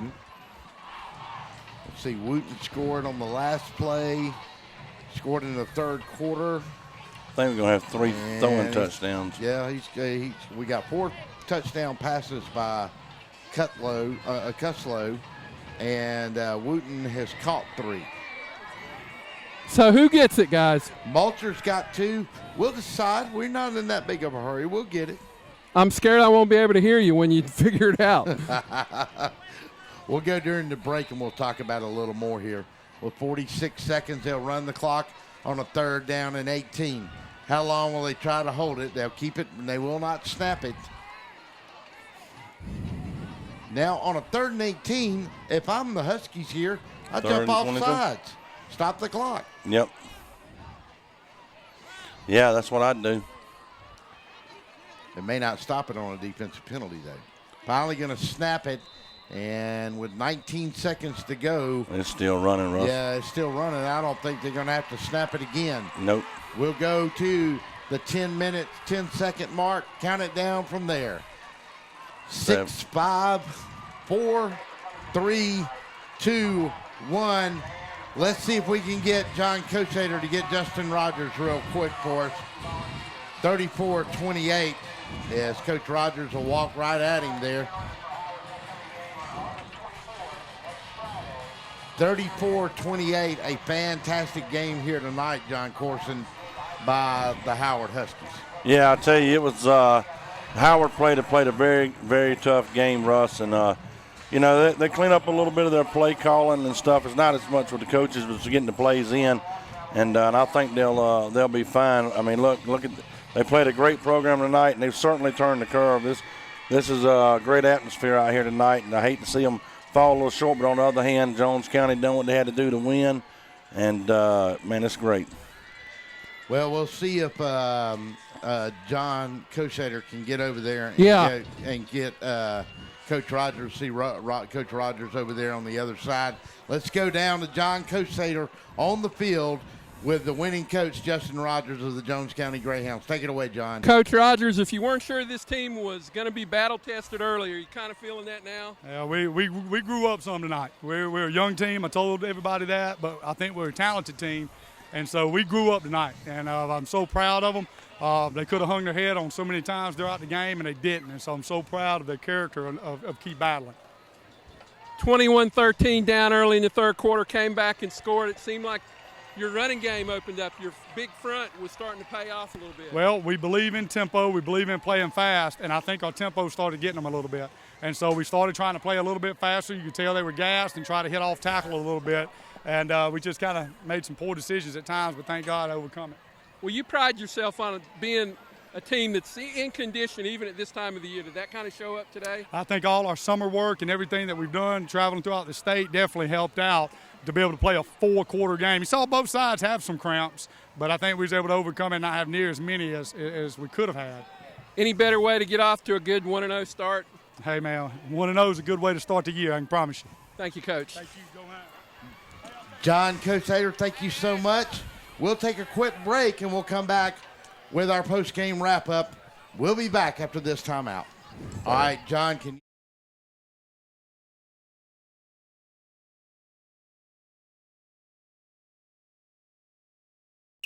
Oh my, what a pizza pie. Take one bite and you'll say it too. In fact, take one bite of anything they cook at Zoner's Pizza Joint and they've got you. You will immediately taste the difference because they make their dough daily. Use only the finest cheese and top quality meats. Zoner's even cuts their vegetables fresh daily. Combine all that on a crisp crust taste of a stone oven, and in between bites, you'll say, "Oh my, what a pizza pie!" Zoner's Pizza Joint, Forsyth Road, Macon, and Houston Lake Road, Warner Robins.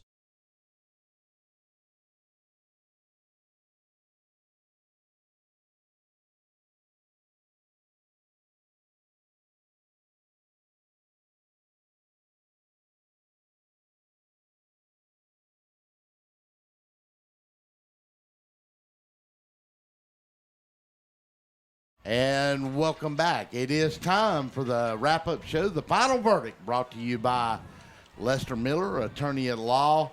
Well, guys, we had a very good night here of football. You couldn't ask for a better football game. John Corson, talk a little bit about what we saw here tonight offensively from Jones County. We knew they could be explosive, and on the other side of the ball, what the Huskies did and availed themselves very well as a football team here tonight.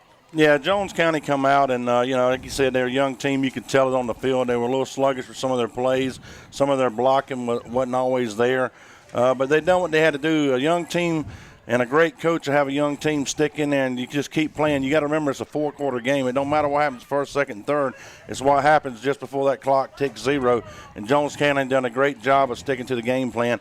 On the other hand, with Howard, hey, I thought it was a great game plan for Howard. I think they, learned a lot from playing a upper-level team like they did tonight. Howard just needs to clean up a lot of their timeouts they were having to take for not being able to get the plays on the field. Other than that, I think they'll have a great program, Russ. All right, part of the final verdict here tonight, of course, is a rundown on the scoring. It happened immediately on the first play of the game for the Jones County Greyhound. Their fine quarterback threw it for a 65-yard touchdown pass to Mutchler. Jones County was on the board with 11:39 to go in the first. And then Sewell answered right back for the Huskies with 1:32 to go. And the Huskies converted a 2-point conversion. But before we go any further, let's go down to our player of the game with John Kosater.